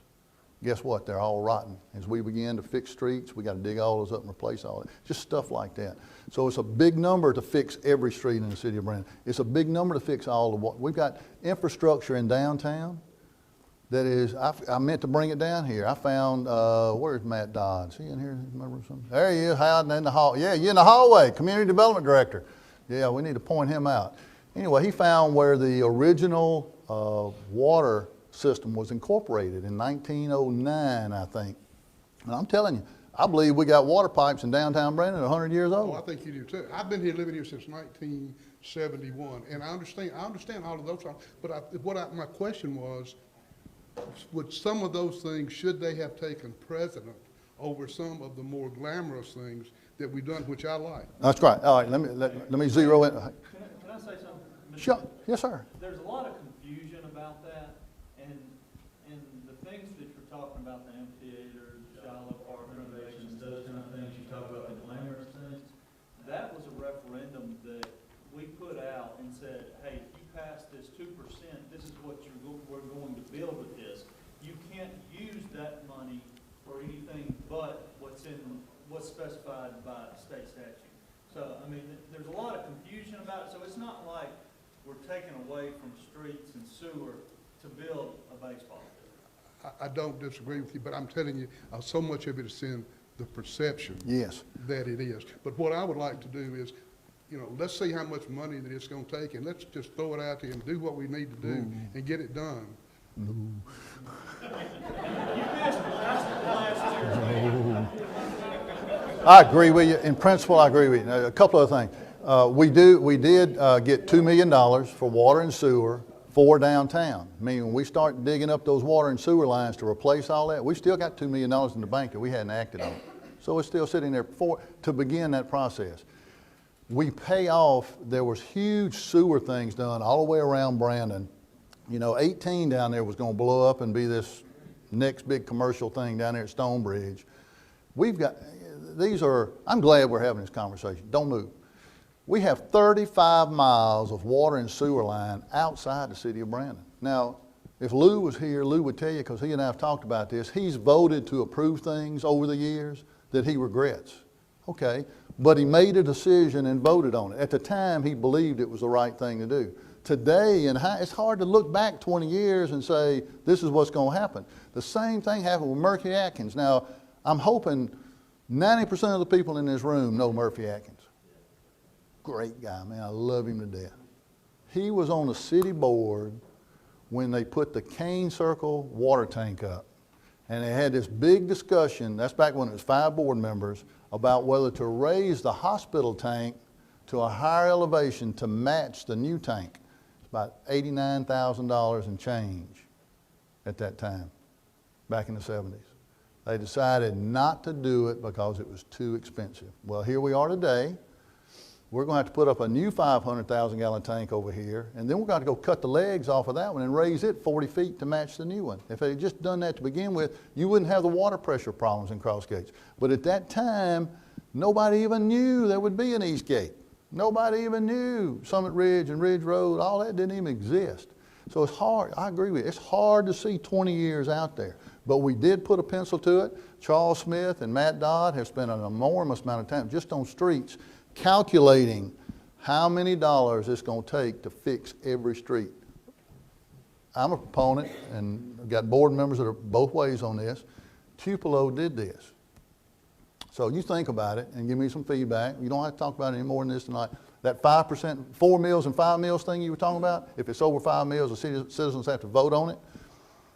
There's an obscure state law that says that you can go before the voters and say, we propose, pick a number, 5 meals, 7 meals, 10 meals. Say it's 10 meals. We're going to do 10 meals for 5 years, and we want you to vote on it, and 100% of that money is going into streets.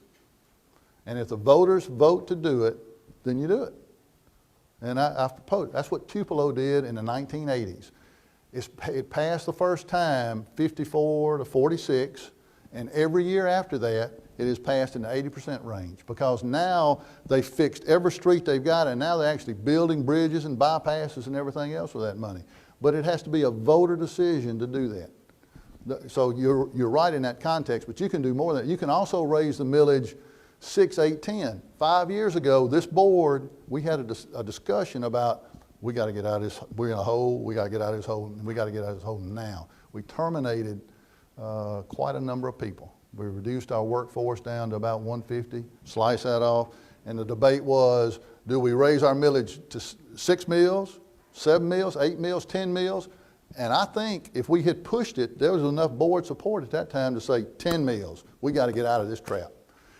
The wisdom of the board, that's what they're elected to do, is discern what the proper way to go. We settled on 6 mills 5 years ago, and then started trying to claw our way out of the hole. We started doing self-perform work where our employees do a lot of stuff, and that's how we built that thing. That's how we dug out Crossgates Lake. City forces did that. So we're climbing out of that hole, but we're trying to be as conservative as we can. All right, but then the question is, if the budget is $1.4 million or less, what necessitates the increase? Well, the budget is, we cut the budget through the department heads to get it down to the money with the calculations with the accountant that 2 mills was going to be in there to get down to that level. So, see, we had this discussion a year ago, and I understand that seems like 3 years ago, a year ago. Sometimes 2 weeks ago seems like a month ago. But we had that discussion of an extra 2 mills this year to supplement those 4 to handle that indebtedness. Okay, thank you. Oh, no, thank you. I really appreciate you coming. Yes, ma'am. Come on up. Please state your name so we can make, Angela, you getting all these?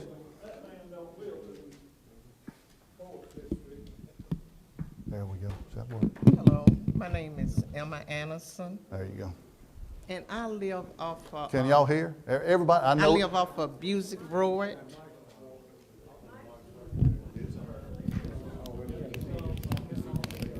Yeah, it's on. You go ahead. Okay. Act like you yell at Okay, me. I live Yell at off me. of Busick Road, and when it rained about 4 months ago, I thought I was gonna call Noah for the ark.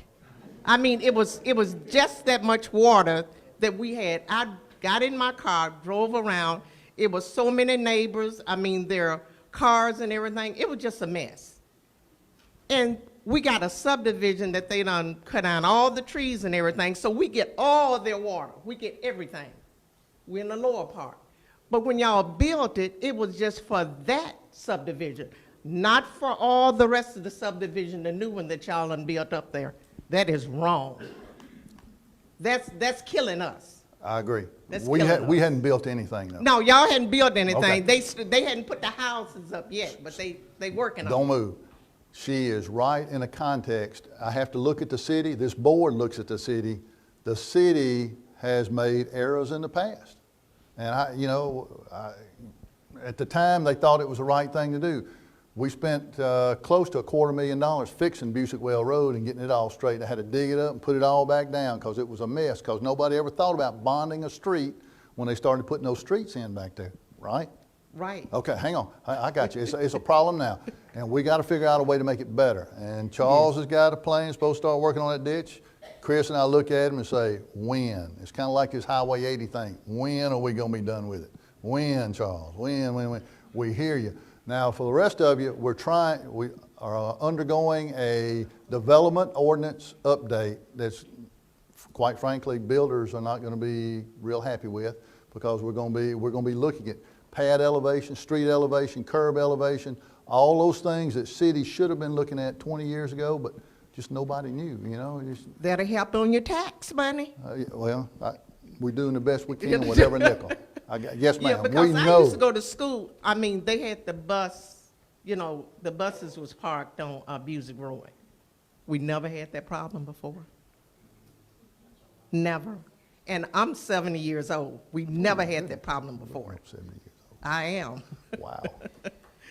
And so I just want, we have a lot of people that live on Busick Road, off of Busick Road and everything, and we pay our tax. And I looked out my backyard, my patio, and it was full of water. I thought I was gonna have to get a boat, and I don't have no boat.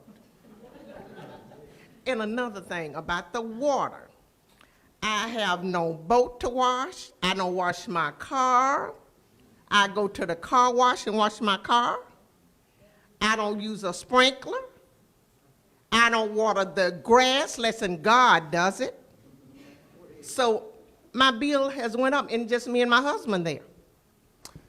We have, everybody in this room has been spoiled to low water rates. I'm telling you. I know we don't think it because we paid this and nobody would do anything. Past boards wouldn't add that on and try to put a new well in. And now we're trying to do those things. And we got to, now look, let me tell you, there's a water guy over there that just left the water business, been in his whole life. And if I misstate this, you just jump on me, right? I went back and looked, and there was a period of 10 years there where we put 2 water wells in. I think it was on 468 and another one on North Street. The one on North Street cost the city of Brandon $400,000 to put a water well in. You go forward 10 years in time, that other well cost us $1.2 million.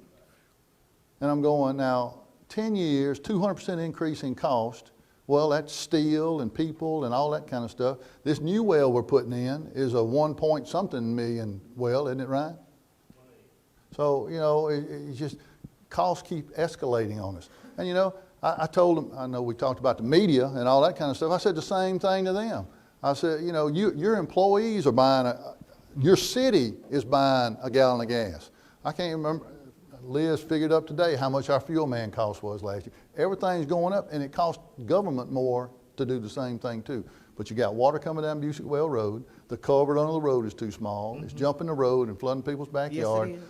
And he knows it and hears it. I have picture, and that's our public works director. And I guess we're gonna have a come to Jesus meeting out there with you That's and right. him. All right. Okay. His name is Charles Smith, and I just threw him under the bus. I throw him under the bus, and Okay. I hope I don't have to run over him. Thank you for coming tonight. Yes, sir. Hello. I'm sorry, y'all. I'm shivering. I'm cold. And it costs more to run air conditioners. Yes, it does. in You can turn public it off. buildings. I'll be happy. I'm Farrah Cox. I live at 88 Sunline Drive. And I just want to tell the board, the mayor said earlier that this wasn't about money. It is most certainly about money. And he pointed out at the beginning about how the millage would affect certain streets around town and cost of houses, ad valorem, that sort of thing. He brought up Sunline Drive. I live on Sunline Drive, so I'll tell you how it's going to affect me. When the school board did their millage rate raise last year, I got my mortgage statement in last week, and my house payment is going to go up $20 a year. Well, excuse me, $20 a month for that rate. Of course, my escrow was not accounted for that, so I've got to make up the shortage that it is for that.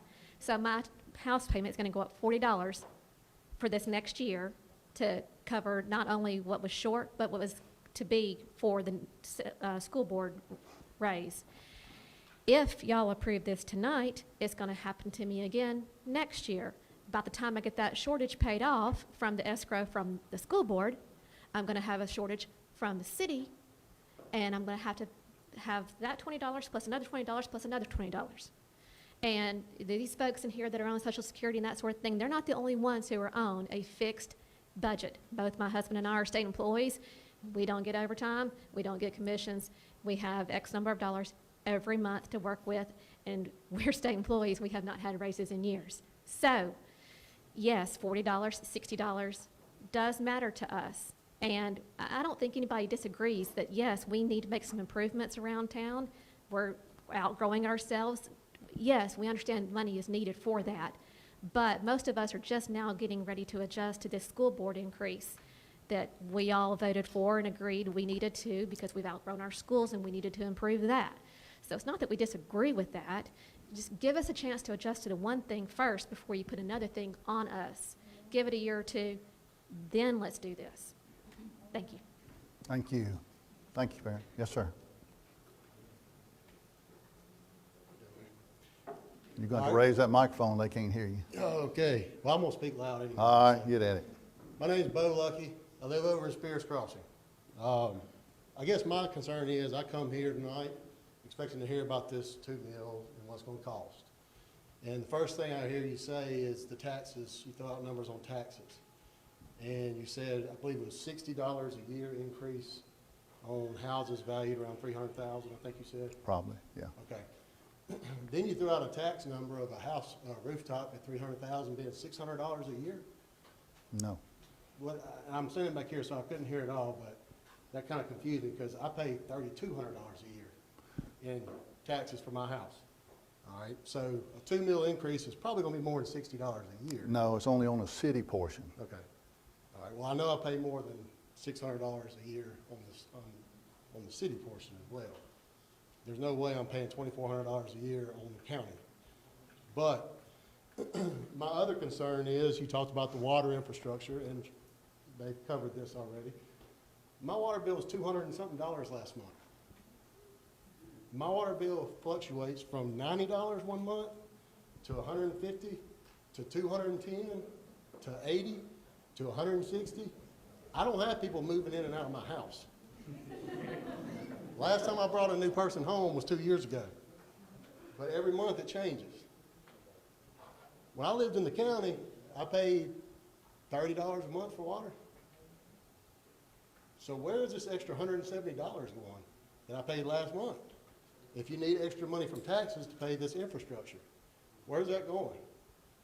I don't get that. And another thing I've heard is that the city sets the charge rate for water, and that we're being charged the most that the city can charge us. I don't know if that's true or not, I'm just telling you what I heard. So if we're already getting charged the most we can for water, more than any, more than we have to pay for water, why do we need this 2 mil? Where is this extra money going? Because I've called the city, because after 4 years of living where I'm at and watching my water bill bounce back and forth, I don't water my grass. I don't wash my car. If the good Lord wants my car to be clean, it'll rain. If he wants my grass to die, that's fine too. I don't like cutting it. Why is my water bill fluctuating $50, $100 a month?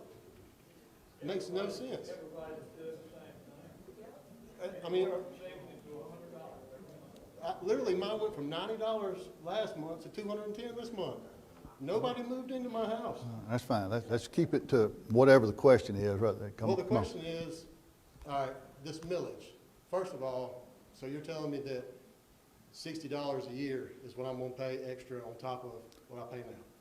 I use Lou Coker as an example. His house is assessed at $328,000, I think, and for him it's $63, I think. Mine's So probably, my house is assessed at $175,000, and I'm paying $33. Somebody on Sunline is paying $19.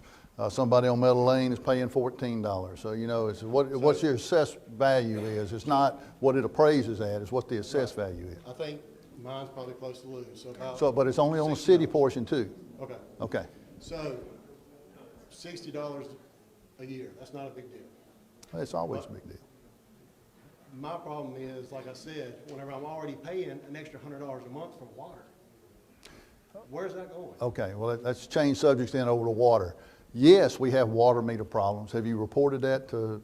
Several Okay. times. He's reported it several times, and we're assessing. We find bad meters all the time. We were sold a bill of goods on those water meters that they were good for 10 years. Warranty was voided as soon as the water ran through them. We had, this is a horror story, and you're gonna go, no, but it's true. Had a couple that moved here, moved into Legacy, and they just kept paying their water bills. They're from out west. They were used to high water bills, but one day they questioned it, and we had to go back and pay them how much, Charles? How much was it, Charles? I can't remember the exact number, but I want to say it's close to that. There you go, $9,000. So you could have a bad water meter. And, we're in the process of doing a whole change out over the whole system, which is very time consuming. But as far as water rates go, I've got sheets somewhere that I'll be glad to show you. We're in the middle of everybody else. We're not as high as we could go as high. We could go to the moon if you wanted to. There is no limit.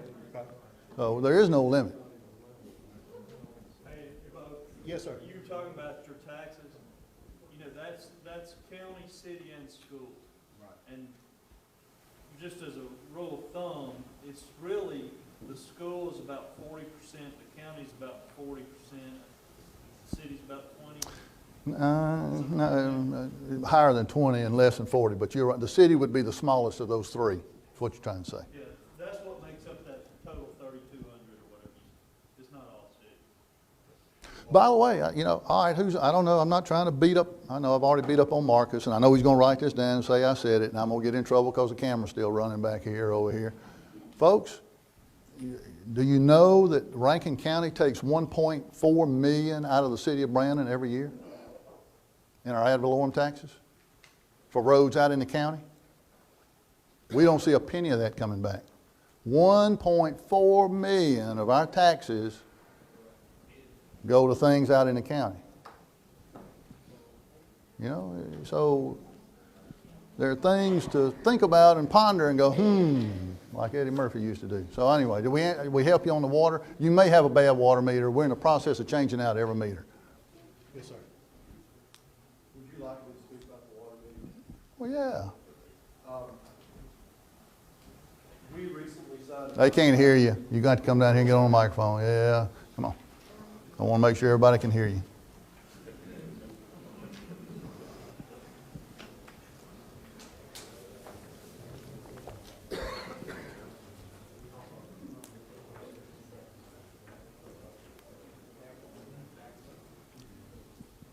I'm Charles Smith. I'm your Public Works Director.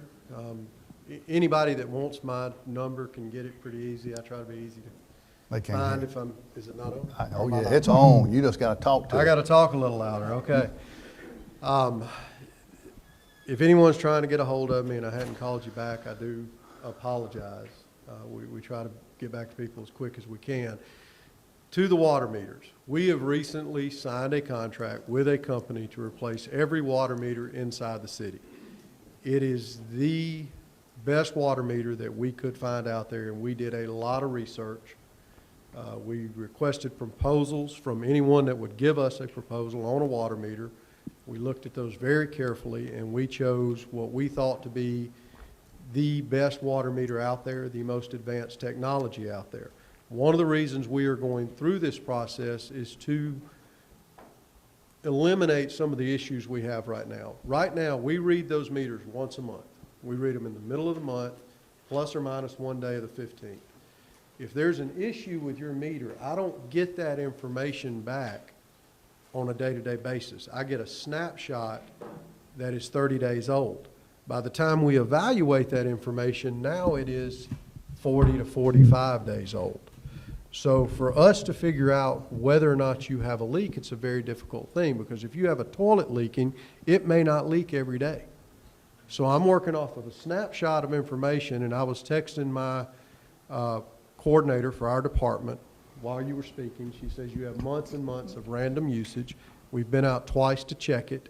On the days we checked it, it was not showing a leak.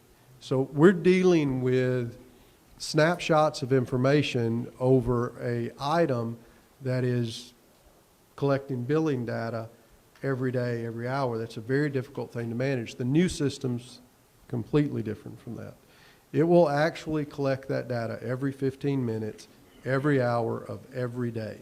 If you come in and you want to look at your bill, we'll be able to show your usage over that time period in an incremental way that we've never been able to do before. There will be a customer portal available to where you can actually monitor your usage either on your computer or on your phone. You'll be able to set alerts so that if your usage is supposed to average 100 gallons or 200 gallons a day, and you go over that average usage, it will send you an alert to tell you there's a problem with your water usage. It would surprise you how much water a leaking toilet will use. I met with a lady a couple of weeks ago. She had a usage of 29,000 gallons, a leaking toilet. I've had a lot of people tell me there's no way that a leaking toilet uses that much water, but it does. The problem is I can't illustrate that to you because I don't have that information. The new system that we're going to put in is going to solve that issue. The other thing it's going to allow us to do is to attack problems in a more immediate fashion. When your water bill comes in and it pops up and it's 100,000 gallons, we flag that. We know it's an issue. That information is now something that happened in the past. We send one of our guys out, he looks at the meter's not running. Well, we don't know where the water went, we just know it went through the meter. You know, so we're investing in the system. It is going to improve our ability to manage the system, and it is going to vastly improve our ability to communicate with the individual customer so that you understand what your water usage is. Okay, Charles?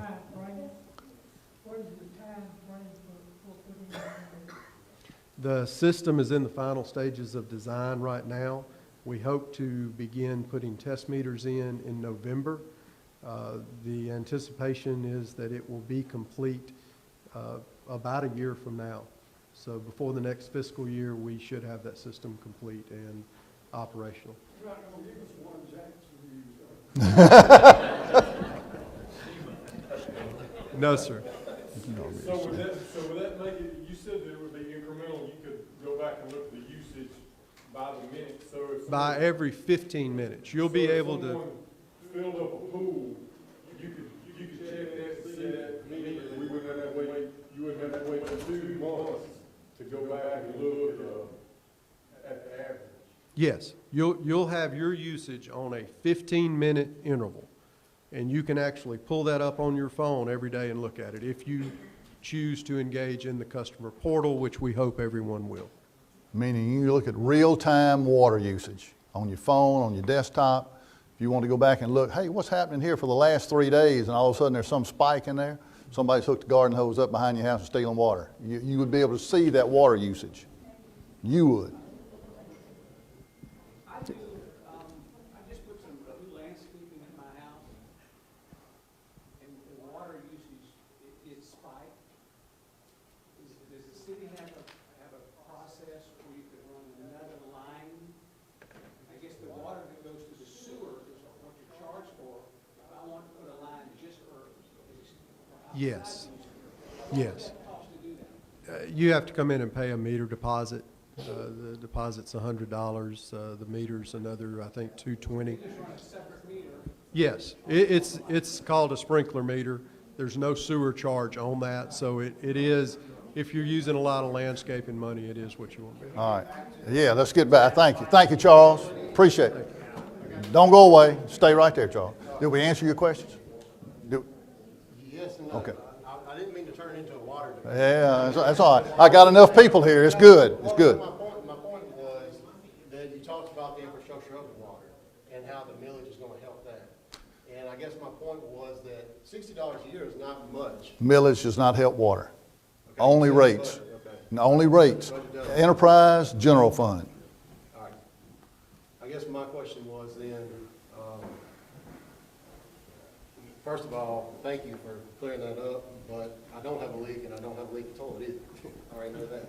So I don't know why my rates are like that.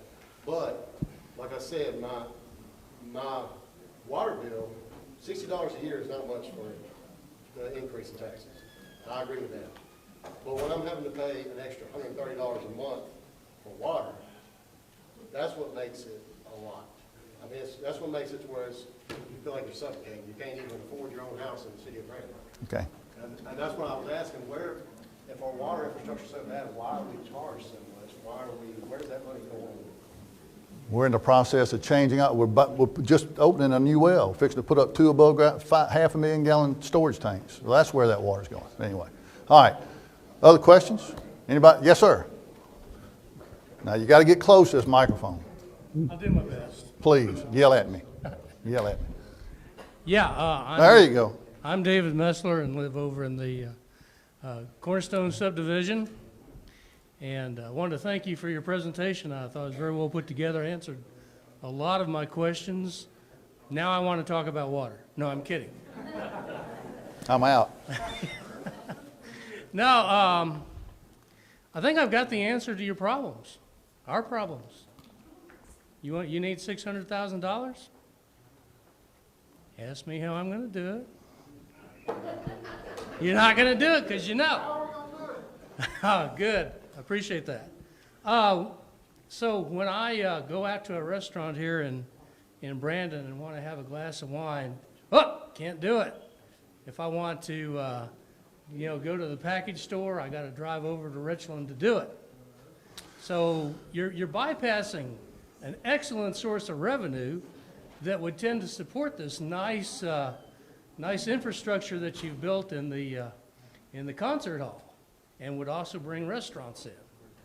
So, I mean, what's the deal? We'll be glad to show you some property to build a restaurant on. No, that's not what that's not, I don't think that's the question, is it? Is that the question? That's the question, basically, is why do we shift all that revenue to other cities? Because people go there and shop. In other words, we're trying to attract restaurants here. About to have 2 to open downtown. We got, Am what I is going it? to be able to get a beer in one of those restaurants? Oh, yeah. What about a glass of wine? Yes, sir. Oh, okay. Sorry I came up. No, no. We need, for me, I'm down here. As I look at the world, I think I'd be happy with 8 to 10 more restaurants. We need a couple of good restaurants and 3 decent hotels, and I think we'll be on our way. That's kind of where we are. I begin to see that happen. And we're getting the water. We're getting the water. Okay, thanks very much. Thank you, sir. Appreciate you coming tonight. Anybody else? I know there's got to be someone. Lining up over here, huh? All right. This is Cope, nothing else in it, so I just want to let y'all know. My name's Mark Boyd. I live in Cornerstone Subdivision. Some of y'all might know me. Thank you, Mayor. You know, I supported you when you ran. I appreciate everything you're doing. Chief, the sheriff, the alderman, I think everybody up here. I'm from Natchez, Mississippi, and it's good to live in a county, in a city that has good resources, safe community, and good leadership. That being said, I'd like to move on to a couple of questions, if that's okay with you, Mayor. I heard you talk about the ad valorem taxes on the homes. I didn't hear anything about the other avenues that the taxes are going to hit that I believe the paper commented on. Businesses, car tags, we got utilities, business fixtures, real rental property and equipment. Is that also part of this 2 mil increase? Property is property. That is correct. Okay.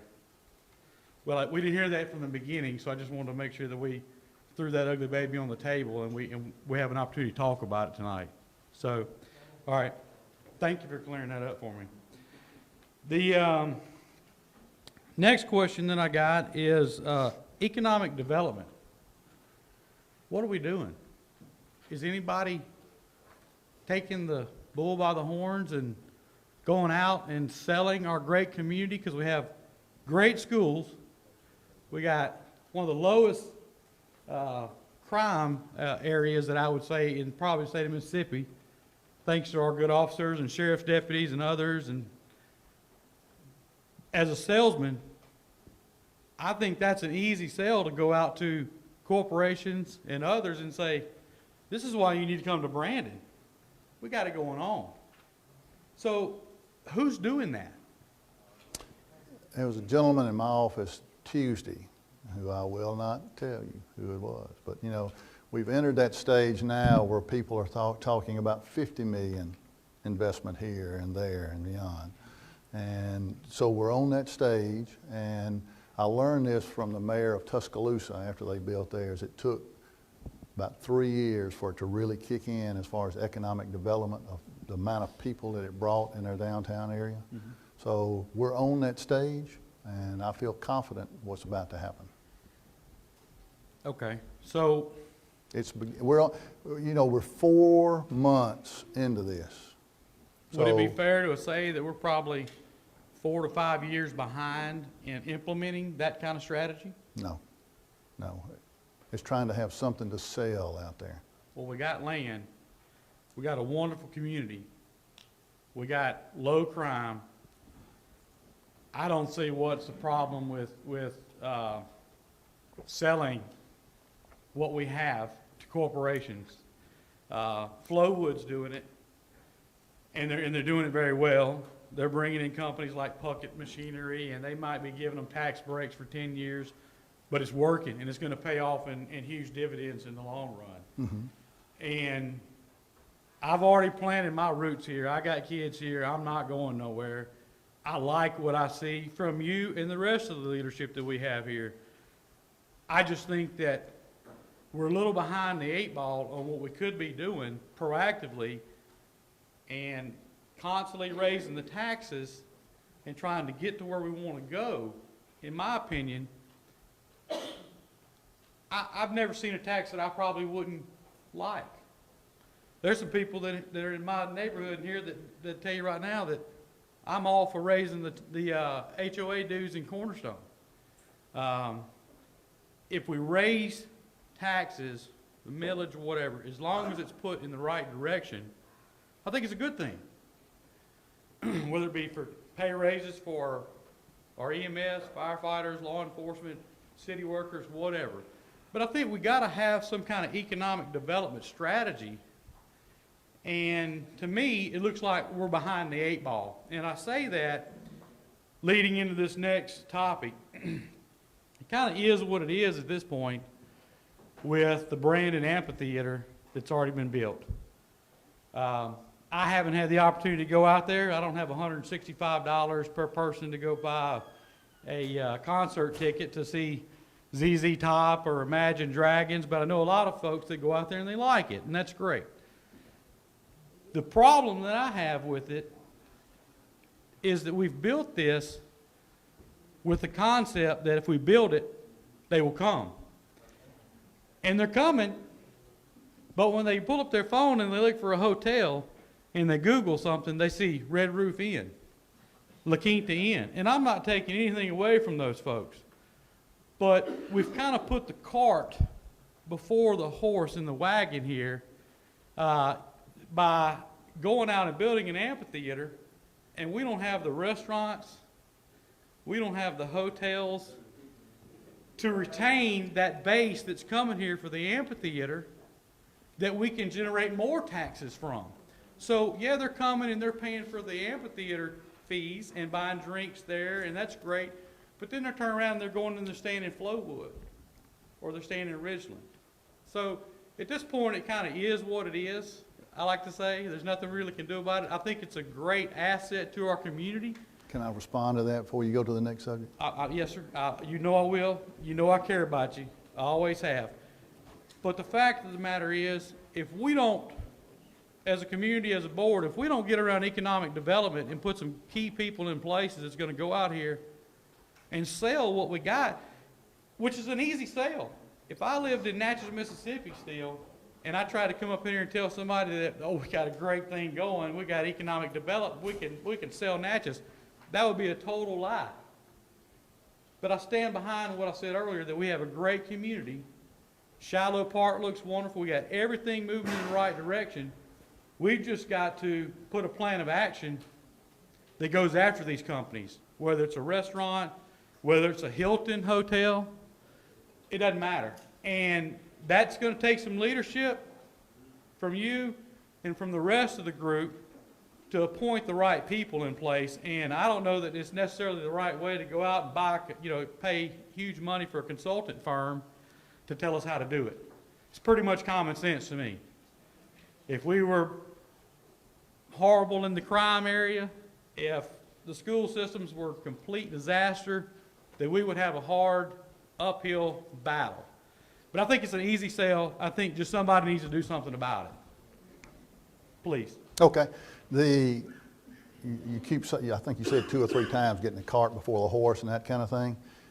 It takes something to attract private investment to build that restaurant. You don't build hotels when there aren't any people here. You got to have people here to attract that investment to build, to satisfy that. So from our point of view, we're between here and there. So what we're experiencing is the conversation of who's going to be first to build down here, to cut those people off to get close to it. Same way with out here at Shiloh. We got 30,000 people this year going to be at Shiloh Park. Right. So without that, there's no need to build here because there's no people here to That's a support good- it. That's a good point. But where we are at this point in time, are there any companies, hotels, restaurants over the past 6 months or whatnot that's seen the amphitheater and said, hey, I'm coming? Is that happening? Well, see, the last 6 months, again, I just put the tax numbers up here. Yes, You sir. just seen the tax numbers from the last 4 Well, months. you gotta forgive me, because all I could see was some blue lines. I and tried to red get you lines, over so here. know I it's told you okay. he wouldn't bite you. But I trust you. No, I it's trust not you. a matter of trust. It's a matter of, this thing has far exceeded everybody's expectations. And Okay. I believe you. So word is getting out there to attract those people. There've been people here from Dallas, there've been people here from Atlanta, from Birmingham. They're here. Well, I'm into everything from coaching ball to, I'm in every businesses around here in the Metroplex, and I see tons of land available. We're starting to lose folks, okay, keep Well, going.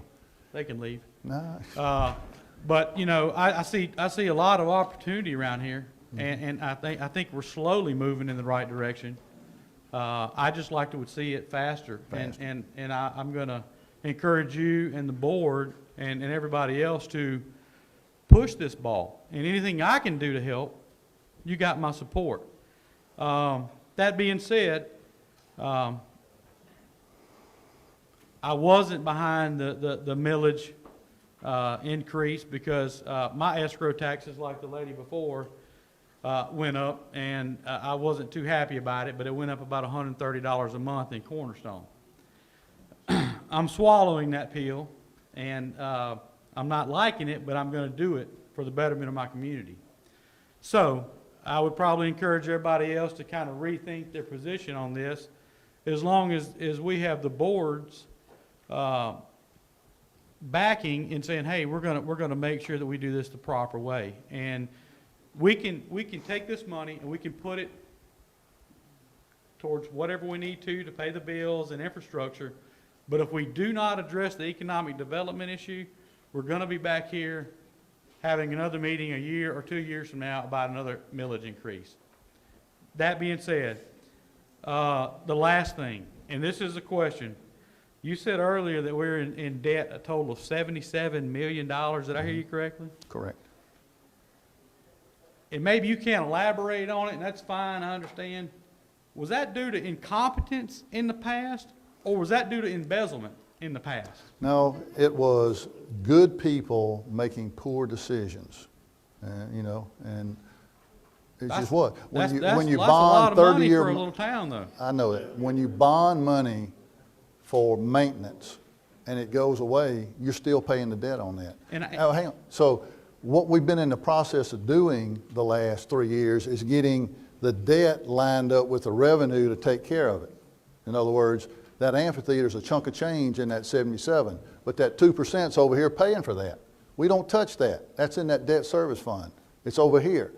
We've been paying off debt as fast as we can pay it off. We paid off the Home Depot, what I call the Home Depot TIF bond, a year in advance. The Great Daniels property down here, up or down, whether you like, I didn't like it, think it was bad, but regardless, we pay it off in 2020. And then it's all this other debt. Every time we had an opportunity to refinance something, we had so many bonds at 6, 7, and 8%. It was crazy. For a couple of 3 years there, we were in here refinancing every one of them we could to drive it down. We'd take $1 million off of this and we'd refinance it. So all of that is grouped up now into a 2021 payment. In my head, I was working toward building a new police station maybe in 2022. That's pushed back to 2023, 2024. We bought this it's things like in that debt, that 77 I'm talking about, we bought 10 acres right here beside City Hall for $600,000. I mean, that was a deal. But 2021 But we're done, right? Yeah, but Okay. see, we're paying that off 1, 2, 3, 4, 5 to that family, 100,000, 100,000, 100 a year, and we pay that off in 2021. It's a bunch of things. I We understand. bought 2 fire trucks to go in the 3 fire stations we built. We're paying those off in 5 years. In 2021, they're gone. We're paying for 2 fire trucks. I don't remember, 1 point something million for 2 trucks, and we're paying it off in 5 years. and So we're that's needed. accelerating that debt. And all of that is needed, and I hope I didn't offend anybody if they were on the board previously, but No, look, I'm trying to wrap my head around $77 million, because I didn't get here till 2003. good people, So- good people being led to poor decisions, and then 20 years down the road, you look back and say, now, why did I do that? You know, you learn as you go. We all do. They're making good, you elect great people to public office, and sometimes they make bad decisions. They're people too. Well, and I thank you for your leadership. I thank you all for your time. Appreciate you answering my questions, and I'm gonna leave y'all to it. Yes, sir. Thank you. Thank you.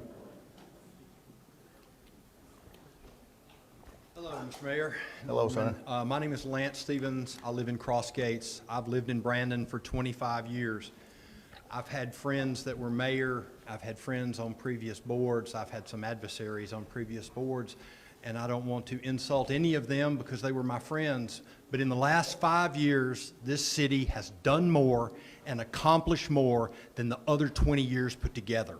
We are on a trajectory economically, socially, recreationally, infrastructure-wise, it is a trajectory that I never imagined would be possible. The 6 voters in my household support this administration. Every neighbor that I have, that I know of, supports this administration. So, Mr. Mayor, I have one question for you. Yes, sir. Do we need this tax increase to continue that trajectory? It would not, on behalf of the accountant, the city clerk, and the department heads and I, yes. Then I will support you, and I will oppose anyone who does not. Thank you. Mayor Board, Jeremy King. I live in Cornerstone as well. And, you know, I read that article. That's what got me here, and it wasn't the false 18% that you mentioned. I think the bottom line for me is looking back. In 2012, we were at 23 mills, and now we're at a 35 proposed. You mentioned that a meal is not a meal is not a meal, but it is when I have to pay for it here or I have to pay for it in Madison or wherever else. 16 and 17, Pearl was at 27.5, Madison 28, Florence 22, Richland 19, Flowood 20, and Ridgeland 20.03, and we're at 35. So a meal is a meal is a meal to me. We've had the 2% food and beverage tax. We've had the school taxes, and other little fees for construction. Whatever somebody comes out to my house, they have to pay a permit fee. They all pay that. They don't pay that. I pay that. As far as businesses and meals on businesses, it causes their cost to go and increase. And I'm the one that pays the taxes for them as the bottom line. Because they have their, sorry, I get a little. That's all right. Hey, no, a little bit nervous here, I guess. you're doing great. But they have, who pays the taxes for the business? I pay the taxes for the business. They have to take all their costs, and then they have to take their bottom line, and they have to take their employees and everything else, but I'm the one that ends up paying it. If you raise taxes on the business to 35 mills as well, I've got to pay that tax as well. So I guess in this next 10-year plan, what are the mill increases for the next 10 years? What's the plan for those? I don't see any. No more. I don't see any. You don't foresee any? I don't see any. no. Okay. So this is what I would ask. If this is pertinent and this is definite and that we have to have this mill increase after we've had all of these other mill increases over the past 6 years, put a limit on it. Do it for a short time. Take it to 2 years, 3 years, whatever you decide is going to be done. And then say, we're going back to normal. I don't want this to be a permanent thing. And I definitely don't want to see you nickel and diming me over the next 10 years as I live in Brandon. You spoke of saving nickels and dimes, where you're taking mine. A nickel and dime at a time. And that's all I got. Thank you. Appreciate you coming. Appreciate you speaking. Brian I Harrington, told you thank you. Cornerstone. We're pretty well represented here, I think. First thing I want to say is I do totally disagree with this millage increase for various reasons. So the city, we can't just raise taxes into prosperity. We just cannot do it. One of the things that you said that kind of resonated with me was you wanted to get off that Advermare train, which I totally agree. The only way that we can get off of that train is to increase our sales tax, basically. If you look at that pretty chart that you threw up there, that was one of our larger pieces of the pie. So the only way to increase that is obviously to bring in businesses, correct? That and pay off debt, that's correct. That's right. So, you know, how are we encouraging businesses to come here when we're already so much higher than everybody else? And a prime example of that is Flowwood is sitting at 20% or 20 mils. So the Home Depot here in Brandon pays $35,000 in city tax. The Lowe's, which is assessed at 1.7 million more than the Home Depot, only pays $26,000. How is that encouraging businesses to come? And that's the question. All right, that's good. All four corners over there in Flowwood are in a TIF plan. The city receives none of those monies. They all go to pay the debt that put the infrastructure there that drew that business in. Just like we paid it for 15 years here at Home Depot. We dedicated that ad valorem tax to pay for the streets, the sewer, the water, all of that infrastructure that went in to bring that business there. So in a sense, we have paid that, just like they're paying that. So, you know, that's the difference. The other difference is we all shop. My wife does. I don't do that much in Flowwood. So therefore, I threw that graph up there too to show that their sales tax number's up here and ours is down here. So I can tell you because I wanted to respond to something somebody else said a few minutes ago about being behind. Seems like we're behind 8 ball, somebody said twice. We are. Folks, we're 20 years behind. I don't care any way you shape it up, dice it, cut it. We're 20 years behind. Flowwood passed a 2% food and beverage tax 20 years ago. 20 years ago. They bought the old theater that was there on Old Fannin Road, tore it down and turned it into Winter Circles Park, and then they built a golf course. Well, the golf course is paid for, now they're building the convention center. All that money just fueled that city, that sales tax money from those restaurants. For 20 years. We started it 4 years ago. Pearl started it 18 years ago. Richland and Florence started it 16 years ago. And we just never could take the step to realize the economic impact that that little 2% would have on those communities. So that's part of that too. So part of that is the TIF, where all the county's money and all the city's money was put in to bring those businesses on those four corners over there. Well, I mean, if I was a business and I was looking at my expenditures, like Jeremy pointed out, you know, the people have to pay that. They have to pay that. So how is that encouraging? You know, if I was a business and I was looking at Brandon versus Flowwood and I knew I had to pay X amount more in taxes, I necessarily would probably pick Flowwood. Well, that's like Brown Bottling. Brown Bottling got a deal, a tax deal when they came into Brandon. Next year is the first time they will have ever paid any ad valorem tax. Because we did that tax deal, just like they did over there. You know, another one that's going to hit in our favor is the old, help me out here, Reckitt Bencasher. Thank you. County did they asked us, and you know, we're over here, please get it back on the tax rolls. Please get it back on the tax roll. That whole property was one of these 50-year leases that was done eons ago under the auspices of we're going to bring in jobs. They brought in minimum wage jobs. They didn't bring in any jobs. I don't ever know anybody in Brandon that worked in the place. But they got zero. The city got zero ad valorem taxes out of that for all those years. Well, now it's back on the tax rolls.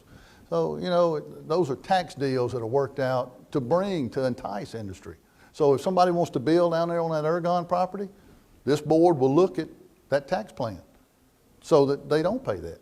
Well, also, if I was a business. And then we do. We pay it to put it there, you know. Kind of piggyback off of Jeremy's, you know, we have raised our millage rate 52%. If this goes through, 52% in 6-7 years. A 2 mil increase is a 6% increase. You're right. Yes, that's correct. So that's pretty ridiculous over a 6 to 7 year period, do you not think? All right, this is the conversation I've been trying to have about the comparisons of Clinton. That's not a comparison, that's our numbers. I got it. All right, let's just breathe a little bit. In making comparisons to Clinton, which is about identical to the city of Brandon in budget size, or a Ridgeland or a Madison or something else like that, we're trying to provide the same service that they are, and they've got twice as much money as we do. We're struggling to provide an equal amount of service in all departments. So how do we accomplish, would it be better if we reduce services? Because we can do that real easily. It's not about reducing services, it's about encouraging growth through business. Well, no, we're doing that. We're doing all we can do, you know? So it's tight out there in the world. People are, after '08, house builders don't build houses like they used to. You don't cut streets everywhere and start throwing up rooftops. They're a little bit more conservative. Well, same way with big business. They're a little conservative about where they go these days. I agree, they're conservative, and one of the things that they look at is the cost of taxes they have to pay. So if you're trying to accomplish the highest tax millage in the county, you've accomplished that, and this is only going to put us that much further. So just please consider not raising. Appreciate you coming. Thank you. Yes, sir. Kenneth Adams. I live in East Brandon. And much respect to the board, to the mayor. And I'm not the smartest person in the room, or I'm just an old lowly fireman. And I saw a slide that you did that had some things about the fire department and all that, but recently we lost 3 great firemen at the department. Great guys. Okay. Hang on, let me help you. There we go. All right. Recently we lost, is that better? Recently we lost 3 firemen. And just a little history. I love Brandon, I've been here for years, but we lost firemen. Your tax increase included something about the budget for the firemen and all that. Does this meal increase go to the Brandon? What does it do for the Brandon Fire Department? Because I heard that you said that they were subpar, and they were the anchor that was dragging this city down. And it wasn't on the slideshow, but I was just wondering if they were the anchor that was dragging the city down. Could you elaborate to that, to some of those people out here that really respect the fire department like I do and work for the fire? I don't work for Brandon Fire Department, don't get me wrong, but I just like to hear you elaborate on it. And I don't want to be argumentative or anything, but I think Brandon Fire Department is one of the best departments around. And for us to lose 3, my dad had health problems, and don't even get me talk about Brandon Police Department. Awesome guy. I paid some fine tickets from them.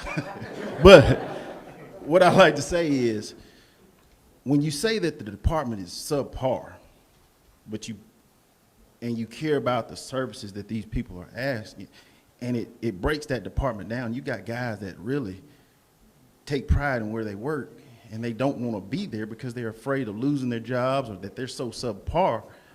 But what are you planning to do if you're going to raise the taxes? Because I'll pay anything for that department and other services. But can you address that they're subpar? Or do you really believe that they're subpar? And I'll let you answer that. This is a budget year. Well, I mean, but it was a budget up there about the fire department. So I'm just saying, if they're subpar, I'll be quick if it's okay. It's okay? Will this 2%, 2 mil Cut me off if I make the get too money long-winded. not subpar? Okay, where the 2 mills go? We want to do things, and we've embedded them in the budget. And again, the budget is a spending plan. You're not spending money by doing this. Embedded in that plan, we want to try to get to 9 or 10 paramedics and pay them accordingly so we don't lose paramedics. That's what we want. How many paramedics do they have? 4. We just had 5 graduate. No, we have 5 currently. And who just graduated? Mark Herring just graduated in August? Okay, so we got 5. So we're trying to up our ante on that quick responsibility. Earlier, you said it was on 3. Well, we keep one on 3 shifts. 1 just graduated. Really, that was 4, and now we have 5. 1 just graduated. Well, what does Pafford? Is Pafford? Had nothing to do with it. I ain't got nothing to do with it. This is our guys. Wait. But my thing was, will this bill Hang on. stop them from being subpar, like you said? So what he's talking about is, I called the whole department in here. I'm going to be as brief as I can. And I'm quite sure it was recorded. And when I saw them recording it, I spoke even louder. I came in that door. They were all in here. And I told them they were a subpar group of people. And the reason why is because their own behavior, their own talk, undermining each other, cutting each other's legs out from under them, to advance them on their own self only diminishes the professionalism of that department. And you would, if you're a firefighter, you know exactly what I'm talking about. You just don't do that. And that's a virus that has infected our guys. It is a virus that is very contagious. It can get out of that department into other departments. And that's the reason why I said that. I did say it. I said it in this room. And once you change those behaviors, and I also said this, I own that, and each one of those people I looked at in this room, you own a piece of it. Every one of you. Every one of you.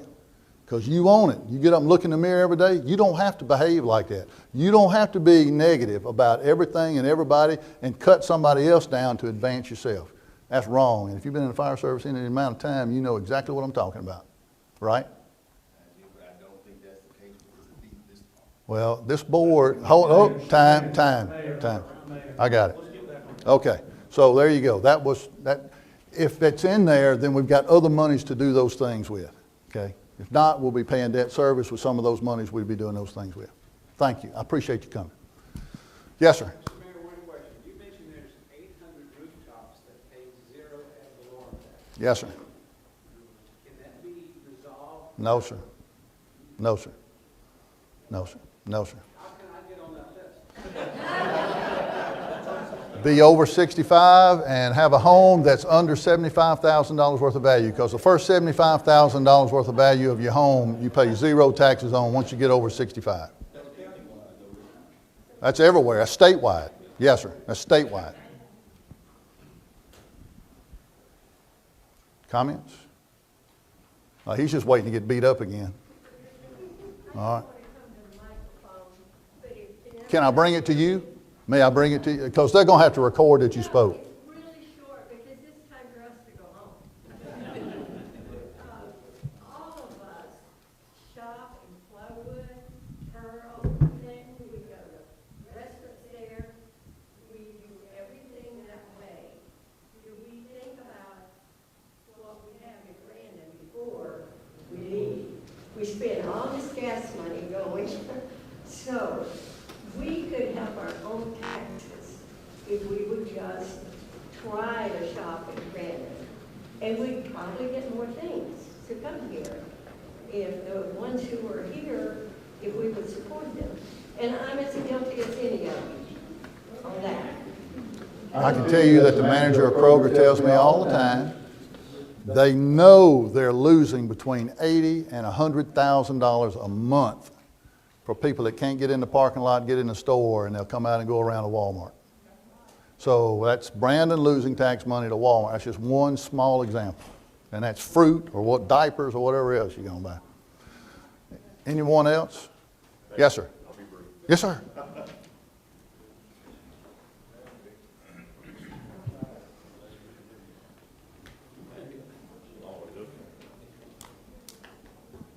You're not as tall as that guy here. Yeah, I know. There you go. You're a lot prettier. Hello, A lot prettier, though. I know, right.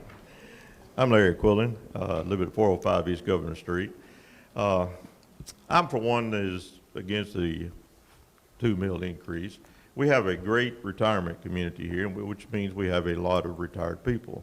We also have a younger crowd of people that maybe just starting out in life that $10, $20, $30, $50 doesn't really matter. Anytime you increase that on anybody, that means they have to make adjustment. I think I've seen tonight on the graph, Mayor, that we have, I guess, internet tax. Are we getting some internet sales tax? Yeah, I'm sorry. The state calls it a use tax, yeah. yes. And then we have 4 years from now. Right. And then we have HB1, which I realize that goes to road and bridge, and I understand that. And then we have a great growth that you say we're having as far as in the town here. So will that eventually catch up with the needs that we have? Did you say that we would be short on our budget $600,000 this year? Currently like it is now? That's what the 2 meals is. That fills that gap. That's the reason why we cut the budget down, was trying to get down, and we didn't want to go lower than that. And we actually, again, we factored in this 2 meals with the 4 meal last year to handle that debt service. Okay. But then the 1 month we still have left on the Yes, sir. sales tax, isn't that the sales tax only for the 3%, or is that just total sales tax? No, you get them both every month. Okay. 2% and Okay. 7%. Will that not eventually in time catch up with the 600,000 that we need, a shortfall? Instead of everybody being, you know, an increase in tax? Now, let's go back to the real briefly, last town hall meeting we had. We had a discussion about the 4 mills and the 5 mills, and I think Tupelo, when you explained to us that Tupelo, when they had the 5 mills, that the people of the town voted on it, and it was for a 4-year period. 5-year period, and then at that time when that ran out, they come back and voted on it again because they like what they were doing. Hey, that's cool. If that's what they want to do, that's fine. If this 2 mil is passed, is there a time limit on it, or is it from now on? Okay. I think it was mentioned here tonight that if it was passed, maybe put a time limit on it. You know, which I'm not for it in the first place, but you know, I like it when people of this town vote for stuff. You know, I wasn't so much for the 2% food tax. That's what the town voted on. I respect that. I'll go along with it, you know, because every one of us pay that tax, including the visitors that come here. But I'm just real concerned about our retirement community. I'd hate to put any more on them than what they already have.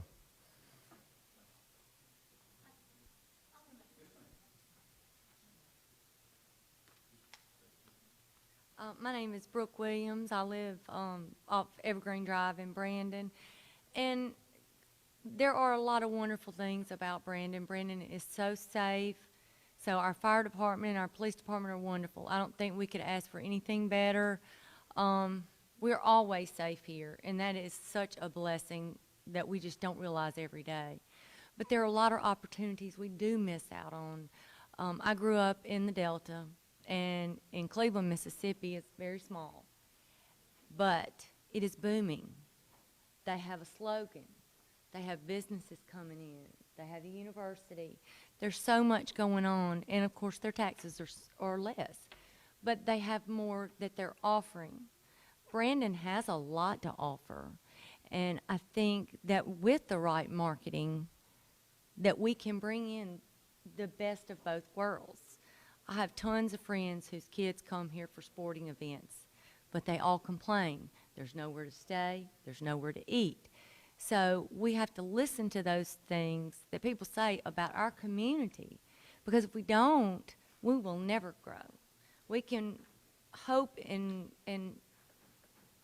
possibly get other big businesses maybe that are employers, but the things that are going to keep people coming in for concerts and things won't want to be here unless it's the hip, fun, safe place to be. So I think we do have a lot of room to grow. And as far as the water, I will say that it seems like everything we talked about tonight about the water system was exactly what we talked about last year. Personally, I don't really have a dog in that hunt, but I do believe that the increases were already made, so any new systems or whatever, it was my understanding last year would be covered with that increase, so.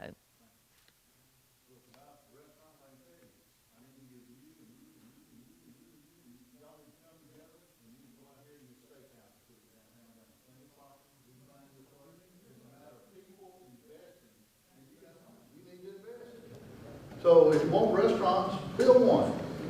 I mean, we'll work, you know, we'll do all we can do. Good enough? Because, you know, it's, you want to get, you want an Olive Garden, well, okay, you've got to find that person with the money to build that Olive Garden and operate it. It's not like the city can build one. I'm sorry, I need to cut you off. I'm not gonna build an Olive Garden, but I'll help you do whatever you need to do to go get one. We got to find the person with the money and entice that private investor. We just got to go after the corporations that have it. No, corporations aren't, it's private investors do that, you know? We don't have water. Yeah, we're gonna have what we got. Another question, another? Yeah. Brian, you got something? I know, sir, I'm stretching. My leg is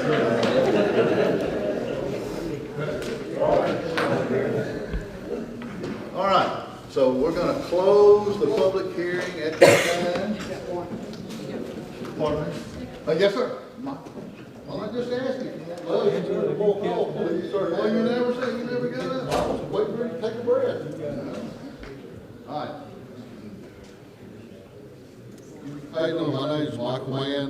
I'm looking at several different things here, and the first thing I want to bring up is on one of your slides you said taxes per citizen, and we keep comparing ourselves with different municipalities around here. Brandon is Brandon. We're not a Flowood, we're not a Madison, we're not a Ridgeland, we're not, definitely not a Tupelo, we're not a Natchez, we're Brandon. But since we're comparing ourselves on the taxes per citizen, and this comes from sales tax and ad valorem, and this comes straight off of the slide, each citizen in the city of Brandon pays approximately $500 in taxes. In Flowood is sales tax and ad valorem, each citizen pays $2,000. That can be very misleading when you sit down and start looking at it, because you say, well, each citizen in Flowood pays $2,000 in taxes, and Brandon only pays $500. They're paying 4 times as much as taxes in Flowood as they are in the city of Brandon. But it comes from sales tax and ad valorem, and that's what was said tonight. Where I'm going with this is their ad valorem, from what I could hear tonight, was actually lower. It's sales tax that's what's driving this. You've got Dogwood and all these other shopping. Not only, I mean, eating is a lot to it, but you've got to buy products. Most of the products that you have to buy to live in Brandon, you just about have to go outside the city to get now. So that when you start looking at that and you start looking at everything that's been said, if each citizen, if the sales tax and ad valorem is put together in a pile and is divided by the residents, yes, it would show that they pay $2,000 in taxes. And if you did it here in Brandon, it would show $500. So our biggest downfall, it appears, is sales tax. Because rooftops, from the small amount of money that's coming in from rooftops, it just doesn't add up to support a city of this size and do everything that the city wants to do. This 2 meals on the 9,328 rooftops averaged out at $45 a household is only $419,760. We've got a $600,000 shortfall from what's been said tonight. So that comes up to $181,000 that we're still short. So after all the smoke in the mirrors and everything dies down, 2 meals averaged out, and this is just doing the numbers from what was said in this meeting tonight, we're still $181,000 short. So really and truly, from what I'm hearing, 2 meals is not enough to do everything that's on this budget. And then I'm sitting here looking, everything goes back to sales tax. And economic development 2018, and I'm just trying to put these numbers together from just seeing this budget tonight, had a $220,810 budget. And then 2019, economic development has a $94,378. That's a difference of $126,432. Economic development, that's where you draw your businesses. And we're cutting the department to try to pull businesses in here to increase our sales taxes. And then this 2 meals just averaged out, just rough figures from what's been told to us tonight, we're still $181,000 short. Now, I can't support something when the numbers don't add up. And now, this in black and white. It was blue and white on my paper from all the scratching I'm doing. But no, I can't see supporting it at this time.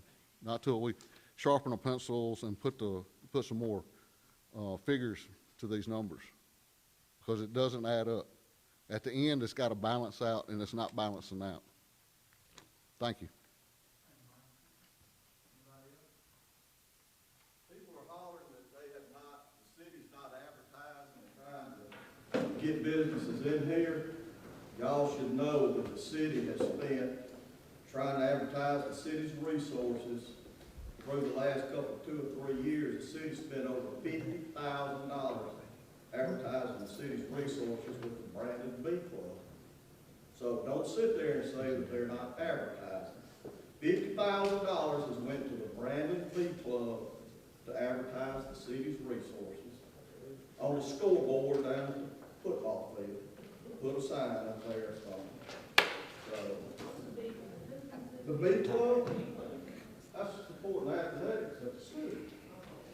Yeah, over $50,000 in the last 3 or 4 years. So they. So I mean, that $50,000 could have went towards the economic development budget or something, maybe. You know. Yeah. I just don't want car tax raising or, Amen. my God, you know. That's all I'm saying about that. Thank you, Deb. All right.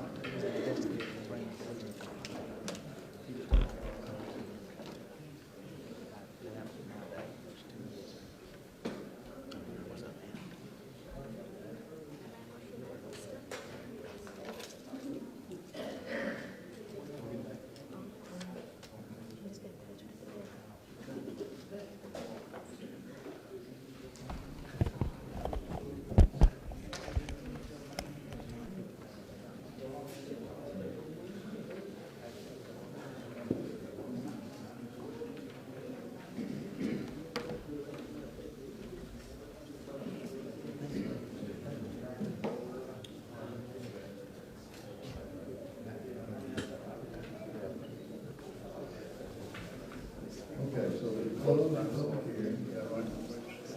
Okay, someone else?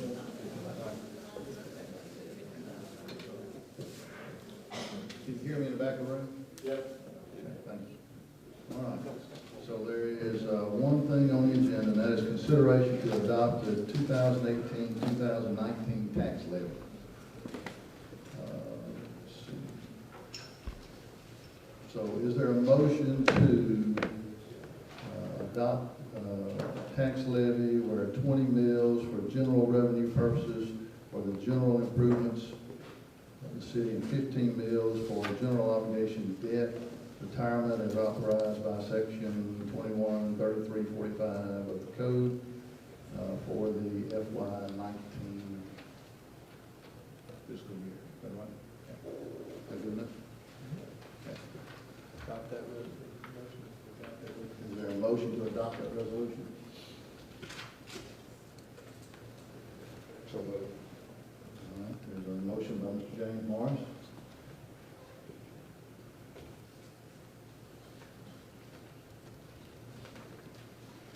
All right, everybody dies on lack of a second.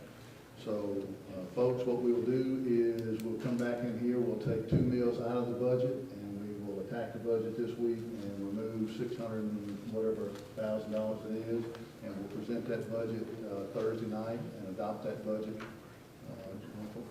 Super good news. Hey, we need to adopt the tax levy.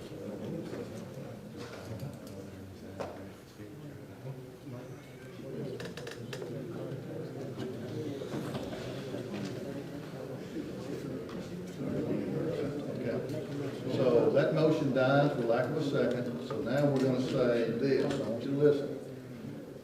So now, this is taking that 2 mills off because we need to adopt a tax levy tonight, 1 week before next week, or next Thursday. So it will be 20 mills for general revenue purposes and 13